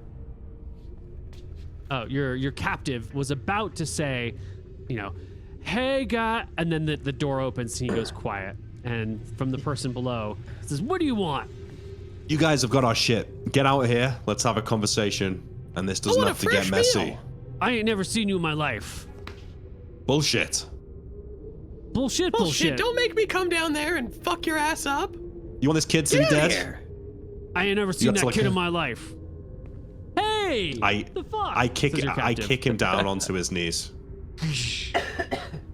And I heft my greatsword. If you don't come out here, we're gonna take you all to Cauldron and put you in the fucking soup. Now, get out here, let's have a conversation. We just want to tax you if you're gonna be fucking with our road. And I want dinner, because you fucked me. The guy on the ground, I say to him, you better think of something real quick if you want to keep your head. Oh, no. Oh, no. No one fucks me and doesn't give me dinner. Well, I'll make some dice rolls. The captive that you have, he rolls an 18 on his wisdom check. And he says, guys, it's too late. And if you're not gonna come out here and act like men, I'm gonna tell them where your families live. Yes, sir. The trapdoor opens. What a legend. The guy inside glares and he spits up at your captive and says, you fucker! Why can't you just die like an honorable man? And slowly, the people within begin to ascend the ladder. Good. All right. What's for Rather than dinner? hefting my greatsword, I sort of put it down and lean on it. All right, good. Well, nice to meet you all. My name's Luther, and I'm the sheriff of Cauldron. And this is my deputy, Coop. I just think wanna you know for a this guy. second. Did they come out with weapons, Koibu? They have short swords at their sides, but they're not drawn. Because we have a decision to make here. We could kill these guys I and don't think- put them up in the fucking roadway, like their heads on spikes and shit. And shit. it makes a real fucking like, these roads are now handled. Brigands are gonna be fucking killed, and then we let the guy who helped us go. Or we could continue our bad ways and allow people to be evil on the road, and then we kind of like tax them. Well, is the penalty for banditry usually death, Neil? Is that standard issue justice? Well, standard issue justice is that you bring the bandits back to Cauldron and they're tried in front of Lord Shacklebrook, and if they're found guilty, it's up to him to make the call of what their punishment should be. It should probably depend on the type of banditry and what they can do. You're probably not supposed to be killing people who have surrendered or fled from you. It's one thing if they're attacking you, like you got to defend yourself. Yeah. But- yeah, I think executing Horse them all is thieves, probably a bit They much. get Horse thief. killed. That's But true. You are way off the road now. You are far from civilization. No one will know what justice you dispense here right now. Like, whatever's right or for wrong, you are free from anyone's eyes. I'm just trying to think of, how do we want our new empire to be? Do we want it to kind of just continue like Stromheim, where people are actually afraid to do the roads and like we're going to be scummy and we get money? Because that's definitely a path that we could do. Or I think there's more money in it being legit strong county, right, than there is I agree. taxing a few stupid little bandits on the But road. that wealth Long is term, decades down the road. yeah, but we can just like confiscate the wealth from these bandits now and make money. We don't like how much gold are these fuckers really gonna bring in? Are they really gonna be honest with us and pay us a legit tax? I say we clean them out, we get our shit back, we let them live. We tell That's them to my fuck instinct. off, get out of Cauldron. We see them again, they're dead. Yeah, basically, yeah, like no more banditry, you're fucked. I think that's fair. The horse thief, something's got to happen to him though. Yeah. Yeah. Yeah. We Yeah, want the that's horse fair. thief. Everybody else, get the fuck out of here. We see you again, you're dead. Okay. So, first off, you took my shit from my horse. I want it back.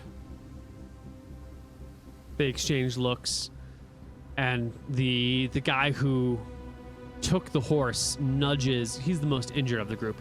Nudges the healthiest of the group, who heads down the ladder, brings up the gear, and deposits it on the ground before you. Put it back on the fucking horse. Fuck you. I,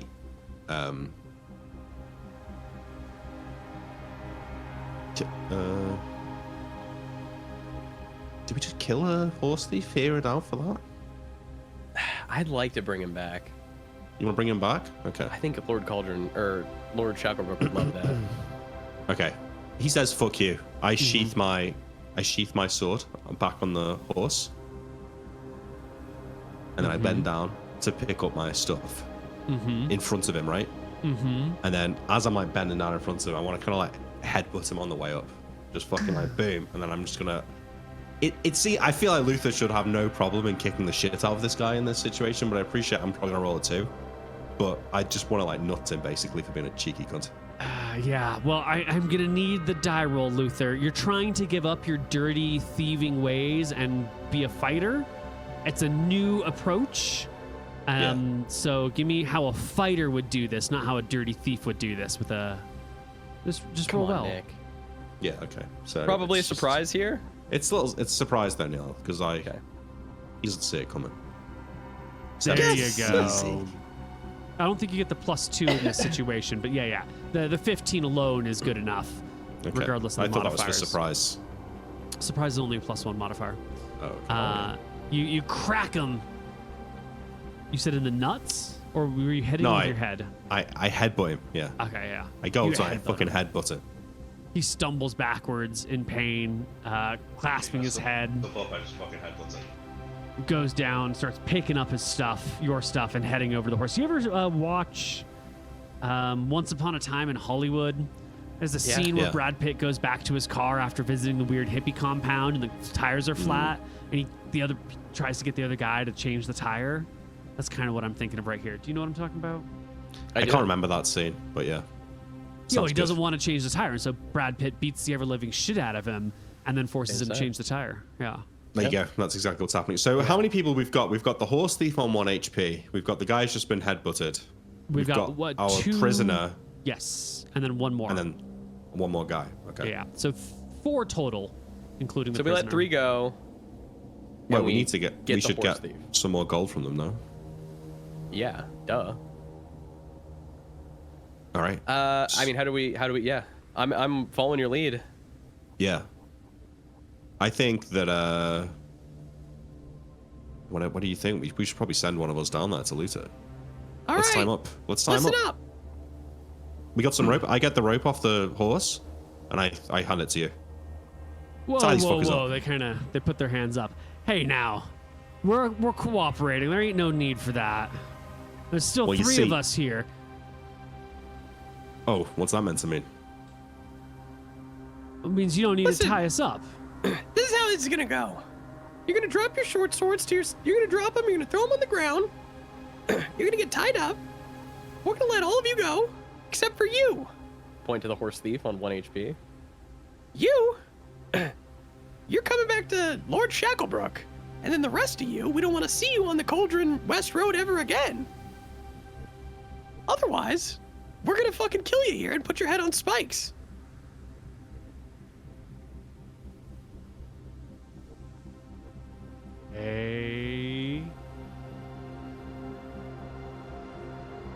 The ones who aren't the horse thief nod enthusiastically. Yeah, of course, of course. The horse thief is like, looks at them in disbelief, looks over at the other guy who threatened to tell everyone where his family was and says, there ain't no honor among thieves. Don't let him tell you otherwise. And then he turns and runs. I'll bolt after him. Yeah. Well, he's injured. I'm pretty sure you're about to catch up to him. What are you going to do when you catch him? I have rope, so I'm going to attempt to... As I'm running for him, can I create a lasso or no? You can't create a lasso out of the rope that you've got while you're running. You need lasso. That's fair. Yeah. I got rope use, yeah. All right, I will just attempt to tackle him then. Yeah, absolutely. Give me a post strength check. Can it be a roll to hit? You'll need a post strength check to knock him down, but you'll be hitting him from behind, so a nice bonus is in favor. Okay, here's my strength check. 17. 17 becomes a 21, which is a success. His strength is 11 plus 6 is 17. Is not good enough. Nice. You knock him to the ground. And I will attempt to tie him up with my rope that I have. in my Yeah, hands. you can tie him up. He's spent. He's got no more energy. Yeah. Yeah. The other two All right. who were the archers. I watch them closely as this is happening because I feel like if they're going to make a move, it'll be now. They don't make a move. You don't even have a weapon drawn, and they just stand there. And as Yeah. Pigeon, But my is bringing- greatsword is there. Mhm. You know. As Pigeon's bringing them back, one of them says, "You want me to go get the silver for you?" Ah. Yeah. But he's going with you. I grab the horse thief, Neil, and then I send Pigeon down into the lair with this guy to go and check. Great. He's got high Pigeon- perception, so he'll know. This guy will take you over to their little. They've got all these silver coins that they've stacked up on this table and on this little desk situation that they've got going. And they've placed the coins, like you ever go hiking and you see people stacking rocks in little towers. They've got like little towers of silver coins all over the place. Some of them are making little bridges. They've decided to display their wealth in a way that's fun for the whole family. I kind of like these guys, but you know, what are you I going kind to of do? do too. You can scoop it into a box and haul it back up. Now, there's other shit here if you want to like really No, I don't nickel want to and dime. destitute him. You know, No, you that's don't want to fine. like go through all of their gear and. I'm all gonna of leave their... him like a sixth of the silver, Neil.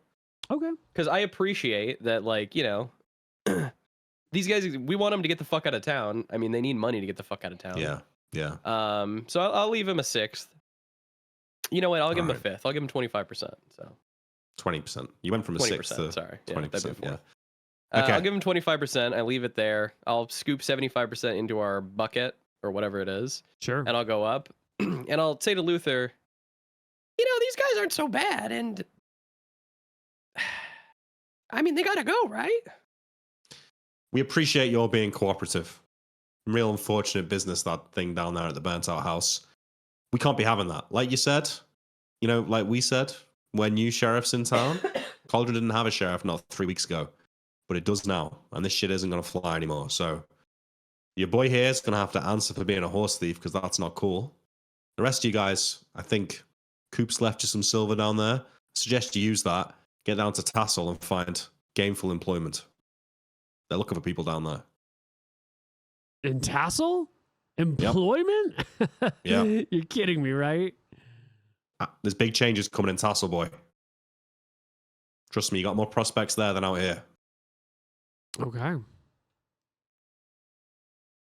They will, you know, promise to pick up their stuff and stop raiding the West Road. All right, I throw the tied up guy on the back of the horse, and then It's late now. It's yeah. we really gotta go back to late. Cauldron. yeah, we go back to Cauldron. So I think we want to get back to the road. Yeah, I mean, it's going to be nightfall by the time you get to the road, let alone getting all the way to Cauldron. We'll have to make camp on the road, but Mm-hmm. You want to make We're camp gonna on the camp road, though. Yeah. I'm Yeah, gonna we're be gonna honest. We should camp make out camp here. on this hill. you reckon? Well, these guys are still here, so we'd be camping with them. It's not safe. Not exactly, but if we just take their weapons, I mean, and we do shifts. Yeah, you know, fuck it. We'll go to the road. I think we're done with these guys now. Let's just get. Yeah, let's get out of here. So Go yeah, to the road. we throw the guy on the back of the horse. Yeah, so he's tied up. He's like over the booty of the horse, and we just. You march. can I hog tie him, find- Neil. one of those abandoned or burned down, partially burned down houses to make your rest for the night in, at least to stay out of the weather and stay out of eyesight from things. I checked my horse isn't wounded, is it? No. Good. Your prisoner, he's unhappy. Brian, he's very unhappy about being taken prisoner. And at first he's got this like brave, I'm a tough guy, I'm gonna and then as like night is falling and it's clear that you're like not untying him, you haven't made any propositions, he starts to be like, guys, well, what can we do about this situation, huh? I mean, there's got to be something we can do about this to ameliorate our differences, he says, pulling out his biggest words. It's up to Lord Shacklebrook now, buddy. Everyone this side of Shybrook knows the penalty for horse thievery. Well, I mean, Lord Shacklebrook may be Lord of Cauldron, but we all know the real power on the highways is the sheriff, and it's really up to you to decide what happens to me. So, what sort of deal can we make here, buddy? Well, I know. Why don't you tell me what you've got to offer?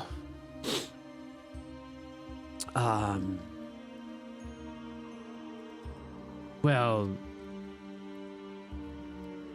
I could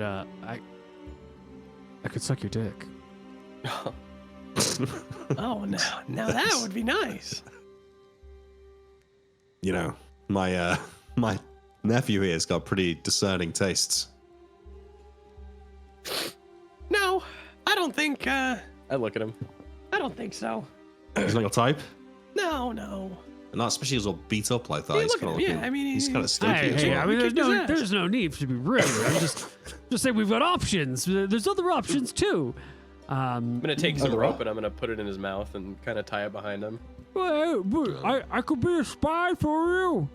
I can report back to you. Well, this We is make sad, camp. isn't it? Yeah. All right. Morning comes. You can see trails staining his eyes where the dust was. He knows Cauldron's not going to be a pretty sight for him. You know, as we're walking that day back to Cauldron, I say, you know, kid, I can't help you. Like we said, it's up to Shacklebrook, but like even in a little secret, a few months ago, me and Coop here, we were prisoners of Shacklebrook as well, and look how things ended up for us, so there's always hope, isn't there? Cheer up. Cheer up, you say, as you take him off to the town named after that method of execution. Exactly. You get back to Cauldron late in the afternoon. Job well done. Cleaning up the West Road. Yeah, We're heroes. we head to the keep. You head to the keep. And as you're making your way to the keep, someone is leaving it. Someone familiar. Someone you recognize from home. Oh shit. Okay, it's not a racer, is it? It's Goldie Landslide. This is the architect who helped you design your lair. Not Spade, the foreman who's overseeing the construction, but the architect who you like laid out the plans with and did the actual drawings. This is one of the pitmen. She's Oh, shit. walking out of the keep.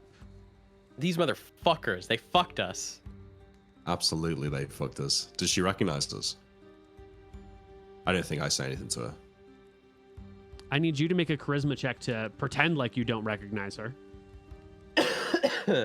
Easy. Which you do very well. She steps out, starts walking, sees you, stops in her tracks, takes a moment to like look at you. She's a dwarf, you know, Yeah. 4'5", 94 pounds, no beard. She And she designed says- skeleton pit. Aren't you Luther and Pigeon of the former SEAL Team 6? Yeah. I stop in the street. Ah, yeah, that's us. Spade, right? Goldie. Based. Oh, that's right, yeah. How you doing? Why are you here? Checking in on clients. You? Yeah, same. I say, pointing to the guy on the horse. Nick, who is the motherfucker that we needed to find who caused all of this chain of events?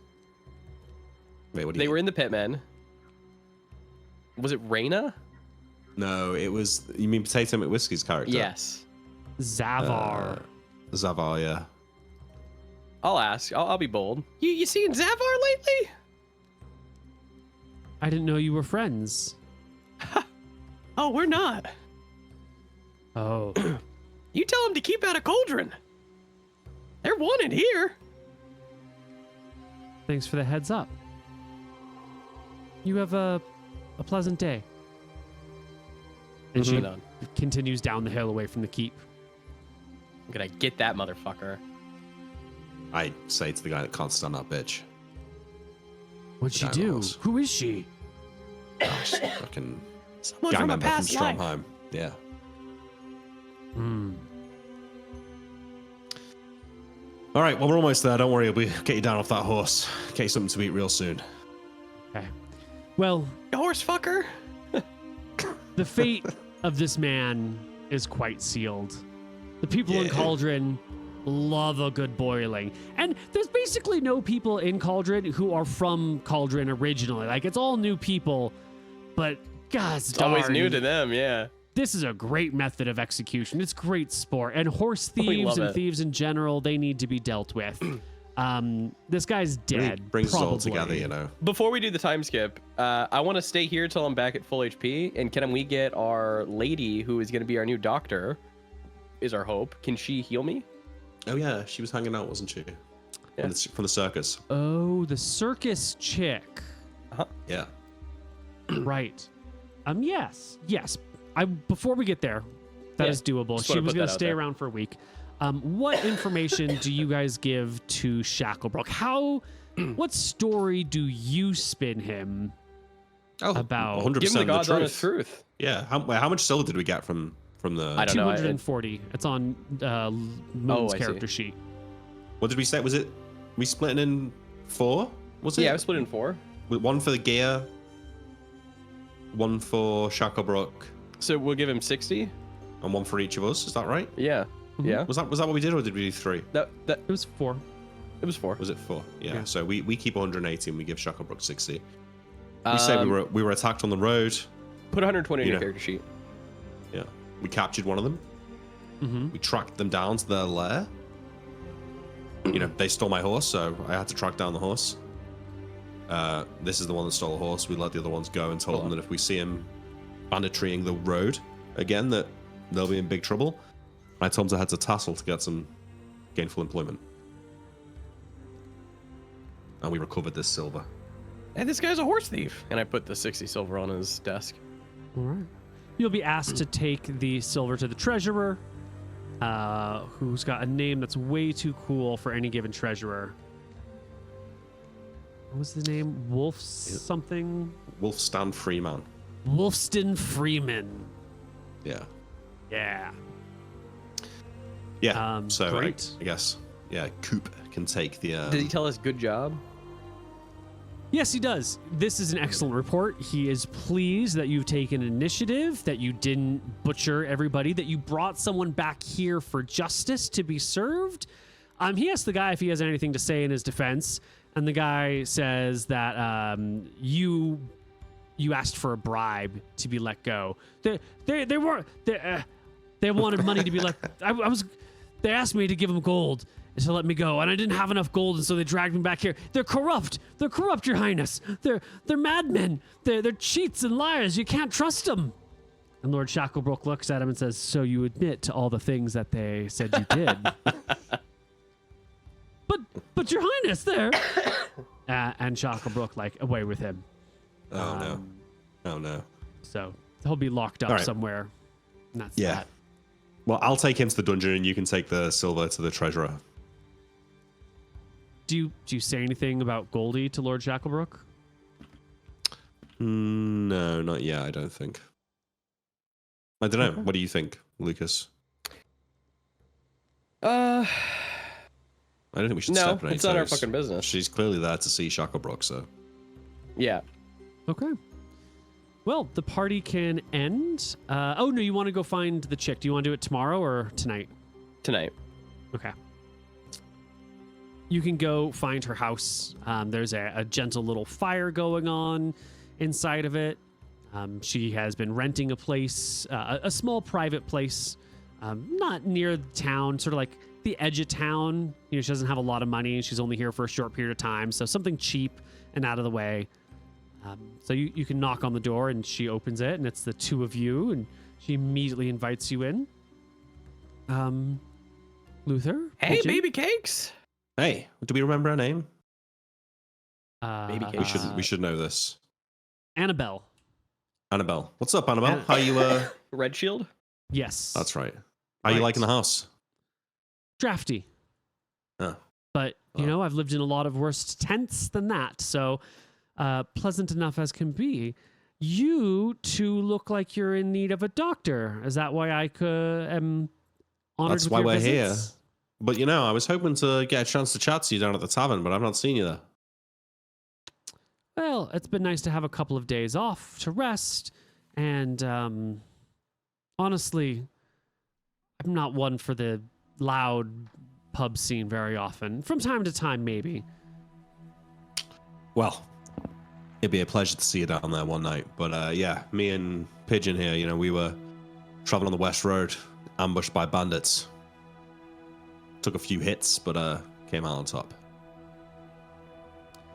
Well, she motions to the table and chairs nearby. Take a seat. Let me look at you, see if I can get you cleaned up. Mm-hmm. You let us know how much we owe you. She Yeah, pulls out. you gotta stick around. Well, we'll see. We'll see. It's been pretty quiet here in Cauldron. Quiet's nice, but my money supply isn't infinite. And Oh, we'll pay you. well, it's a gold a person a day, standard rates. Yeah. I'll take it in silver or copper, whatever you've got. And she pulls out her little tackle box of medical supplies and starts stitching you up very gently, very carefully. How much to keep you around, you know, for a month? We just need to keep her in business. Let's not. Yeah, got I the mean, I same want to goals. keep her around, though. Yeah. Okay, all right, you're right. I'll give her, how many So- days are you going to take me to get healed up, Neil? What's Well, it's 3 a day if you do full bed rest, but it's 2 a day if you are walking around, right? Is that Neil? I'm 14 down. Yeah, neither of you are gonna get full bed rest here because Yeah, you've got so stuff No, to do. I got shit to do. So it's 2 a day. Yeah. So 7 a days week? for Pigeon and 3 days for me. So it's 10 gold total. 10 gold. Yep. You taking it off And or I you want me think- to take it off? Can you take it I out think with we pay- silver? I'll take it out of the hoard, I think, and I'll Yeah. just give her. We got 120 silver from that job. I think should we just give her 120 silver? Yeah, give her 120. Give her a little tip. Yeah, we'll give her 120 silver. Perfect. Yeah. Right. You give her some money. She'll patch you up. She tells you to come back, you know, in the evening after your day's done because it's important to like restitch things before you go to sleep. So come back before, kind of like how you brush your teeth before you go to sleep. Like come back before nightfall, and I'll Okay. make sure you're patched up and good for the evenings. You know, if you're looking for business, you could also work out of our office, the sheriff's office. You could kind of set up in there so people have a centralized place where they can go and, you know, see if you'd like. We What, won't you even charge you. You put could the holes even- in them, and I take the holes out. Something like that. Yeah, we could even make you a Yeah. little sign. Would His Highness Lord Shacklebrook be comfortable with me working out of the? I don't want to Oh, get into yeah, any he won't trouble mind. here. Well, I'll run it past him, but I think so. Yeah, it should be fine. He was very pleased that you were staying in town for a couple of weeks. You talked to him about me. Oh, of course, yeah. What'd you tell him? Well, just that there was all those miscreants in the circus that we had to get rid of. But I said that you'd been real helpful, that we knew you from before, and that town needs a doctor, and you're a good one. He said he wanted to show you some hospitality as well. Really? The Red Shield, yeah. Oh, that's right. Yeah, he was in. Oh, we He's forgot sorry. to tell you. He wants to He's- meet you. He was sorry to hear a woman of your birth finds herself in such unfortunate circumstances. It's a common story these days, I'm sure. But that's very kind of his lordship. Did Yeah, you he's say? the best. Did he say he wanted to meet me? Yeah. She looks around at herself. I don't have anything to wear that would be appropriate for meeting a baron. Baron is a good word. That's a good point. I'll find something. Yeah. When am I supposed to? Is it formal? Is it a casual? No. Did lunch? It'll be casual with all of us, you know. But like we gotta go to Tassel first, so maybe a few weeks from now. Okay. Good. That'll give you some time to find a nice outfit. Well,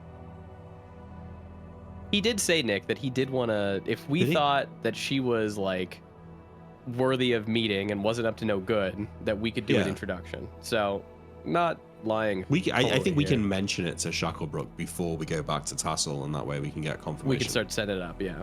she takes a bit of a breath and says, "Okay, well, if it's going to be a couple weeks, I'll send away for something in Stromheim. Do you think we could make it a formal dinner? If I'm to be a red shield, maybe tell you this what, can Annabelle. Yeah, let me go back to him. I'll sort out the details, and I'm going to be back here in the next few days anyway. So I'll let you know. Okay. Okay. We know some great tailors in Stromheim. I give her the name it's of the true, two old men. They actually owe us a favor. That's a good You point, can use our name, Pigeon and Luther, and just say that you're a friend of ours. Thank you. I'll make sure the messenger says it. That's cool. Pays and then no tailor. She'll set up the next day or something. She'll find a way to get a messenger to blah blah. You don't have to worry about it. And Yeah. that's So the that. next day, I want to catch up with what's the dude's name? Not Shacklebrook, but Basil Sternwolf. Basil Sternwolf, the older gentleman. The steward. No, the secretary. Mm-hmm. Basil, how you doing? Basil looks over at you with his calculating eyes. Sheriff, what is the meaning of your visit today, Sheriff? Well, a couple of things. First off, I don't know if you saw, but we caught a horse thief out on the road, on the West Road. He's in the dungeon downstairs. Yes. I was wondering if our Lord had decided what his fate were to be. I'm sure his lordship will tell you when he is ready.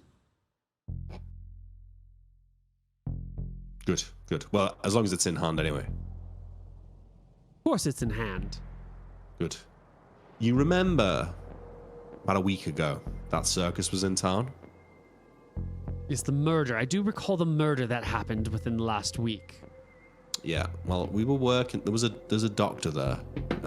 Goes by the name Annabelle. And I'd spoke to our Lord about her at the time, and he'd agreed that it would probably be beneficial to have a doctor in town. The thing is, this Annabelle, her name's Annabelle Redshield. I'm sure you've heard that name before. The Redshield family, out of Rainwood, all but gone now. Yeah, well, our Lord had asked me to work out whether or not she was being truthful about her identity. And I've been working on it. I've met her a few times, and I'm pretty convinced that she's being honest. And I think it would be worth maybe her meeting Lord Shacklebrook, maybe come for dinner one night or something like that, so we could get to speak to her herself. He seemed perturbed at the idea that a lady of noble birth would be living a common life. And Lord Shacklebrook has a generous heart. Exactly. And that Cauldron could do with a doctor. I think that she could be encouraged to set up permanent residence here. We could do with a medical expert. Yes. And Lord Shacklebrook has agreed to all of this. Well, what I'm saying is he'd asked me to check on the legitimacy of her claims and to let him know. I thought, as his secretary, you might be best placed to work out the details, whether it's she comes in for court one day, or maybe she comes in for a drink, or comes in for dinner. I'm not sure what fits best with his schedule. I thought you'd be the man to ask. Of course. Thank you for bringing this to me. I will discuss it with his lordship when available and let you know how things turn out. All right, cool. She's staying. Oh. How do you know how old the lady is? Oh, Neil, let charisma check to guess her age. I don't think I know. Charisma check it. 24. Yeah, she's like upper 20s, lower 30s. You know, it's been a little hard to tell, but She's like late 20s, maybe 30. he nods. Okay. Yeah, she's staying, you know, sort of take a left out of the tavern, go down the main street, third road on your right. She's in kind of the house with the green door. He considers. Is there anything about this woman that we should know? A noble living amongst circus folk is not exactly high praise. The doctor's a useful skill. Is there anything else pressing? She's quite meek, quite reserved, doesn't really drink, keeps to herself. Oh, a woman of temperance. These So- are high praises indeed. I was impressed by her, and you know, she's saved my life more than once over the last year, in fact. Why would she do that? Well, a good coin, but like I said, doctors are hard to come by. There's nothing personal going on between the two of you, is there? No. I met the lady in Thornwood, and at the time I was enraptured by a lovely brickmaker lady. I've never seen her like before, so I'm afraid when I first laid my eyes upon Miss Redshield, my heart was taken with another. And she doesn't have some sort of desires for you in any way, shape, or form, does she? Well, it's rare to find a woman that doesn't have some lingering desire for my personal charms, but no, I don't think so. Do you know if she has any other family, or is she the last of the Red Shield line? She's quite reserved, I don't know. I get the impression that if she had other family, she'd probably have sought them out by now. I don't know a lot about the Red Shields, but my understanding is that they sort of met a sticky end. Something to do with a fire? There was a big fire during a ball. Whole family burned, but many families lost many good people that day. Yeah, so to hear her tale after that event, there was no one left to turn to, and she had to seek common employment. Common story. Many of our retainers have similar stories. Thank you, Sheriff. I was wounded in the battle with the bandits, so I'll be visiting her over these next few days. So if you get a chance to speak to our Lord and let me know his decision, I'll relay it back to her.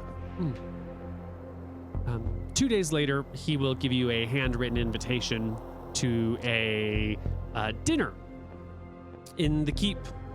Oh, wow. Yeah. Nice. Okay. He really made it work. Yeah.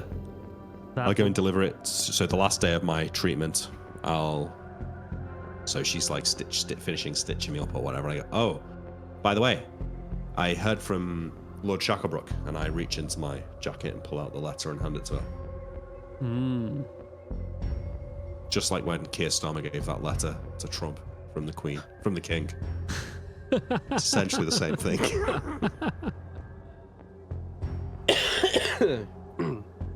All right. The dinner is slated for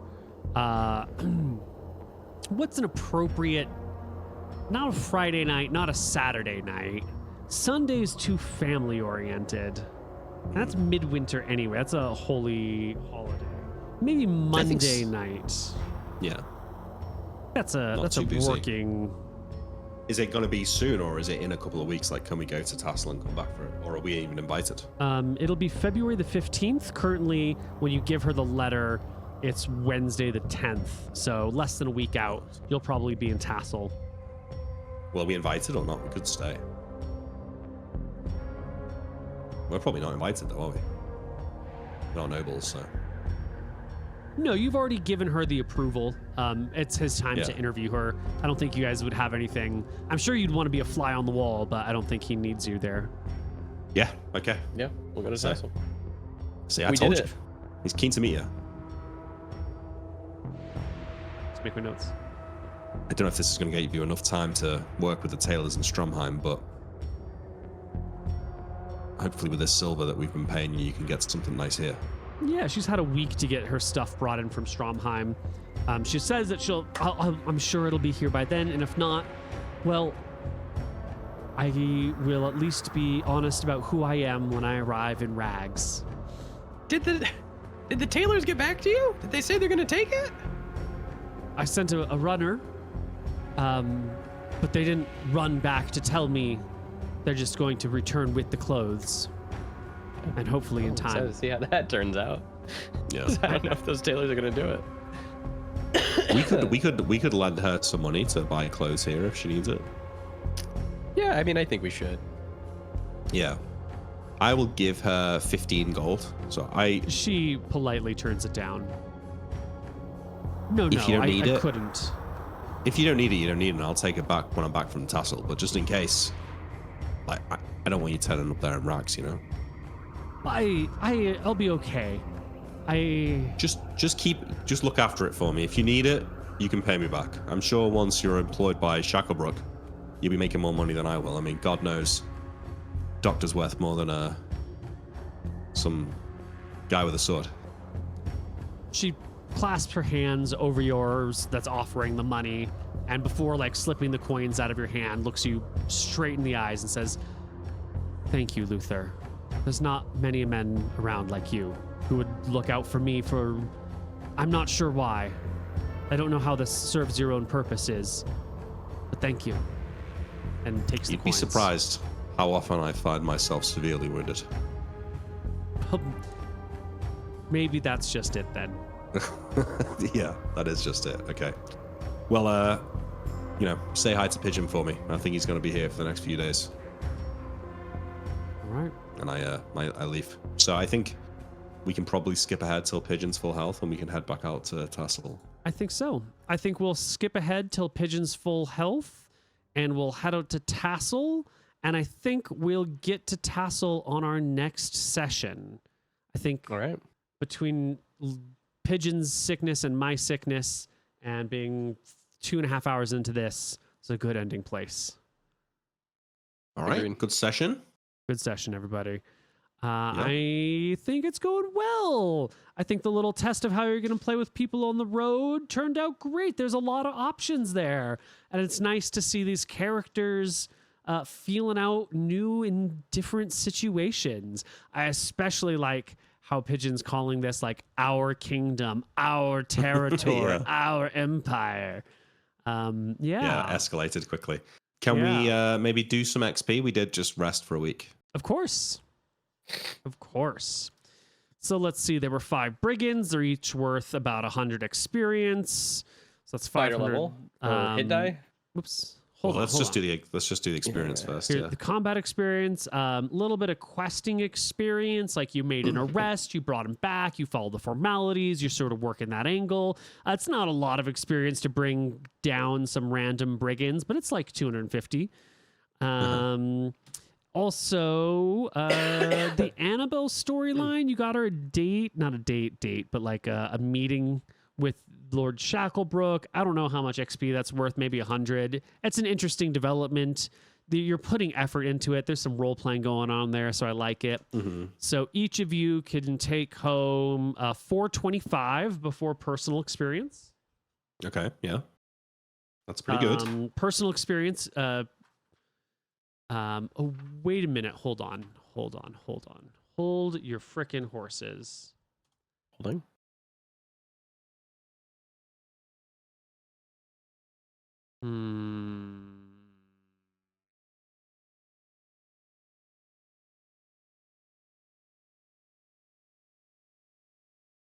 These were 2 hit die characters. They're not worth 100. They're worth more than that. Oh. Big money. Big money.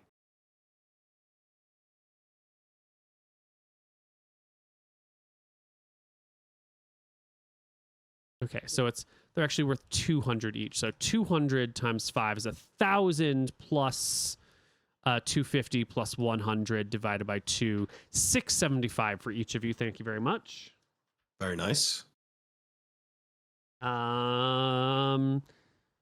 Let's see.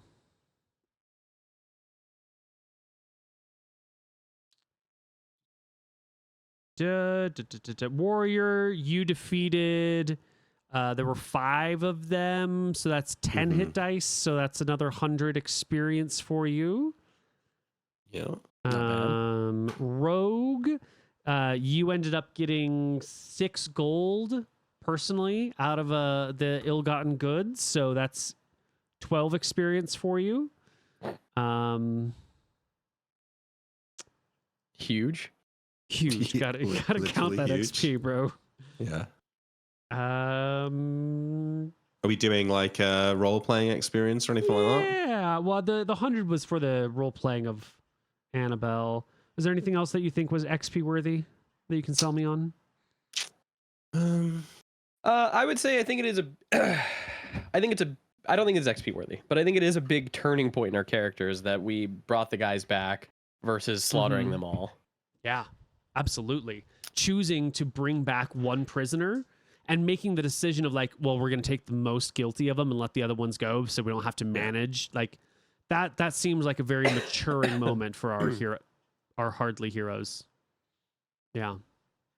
He also was the only one that committed a crime that was probably punishable by death as well. I mean, the attempted murder of a sheriff is pretty big. Oh, yeah, that's true. Crime. Okay, so we're just doing, is that it then? That's it. There's no clever ideas, was there? So, and then I think I get another 78 for my 10%, which is a nice new change that I never used to get. Oh. Since I do have 16 strength. Mm-hmm. Not bad. So what does How that many put you XP at? do you need? What XP do you need to level? 2,000 for fighter level 2. No, 1133 I'm on. All right. Well, one day soon. Yep. One day soon. All right, everybody. That has been Hardly Heroes. We'll catch you next time. Ciao. See you later.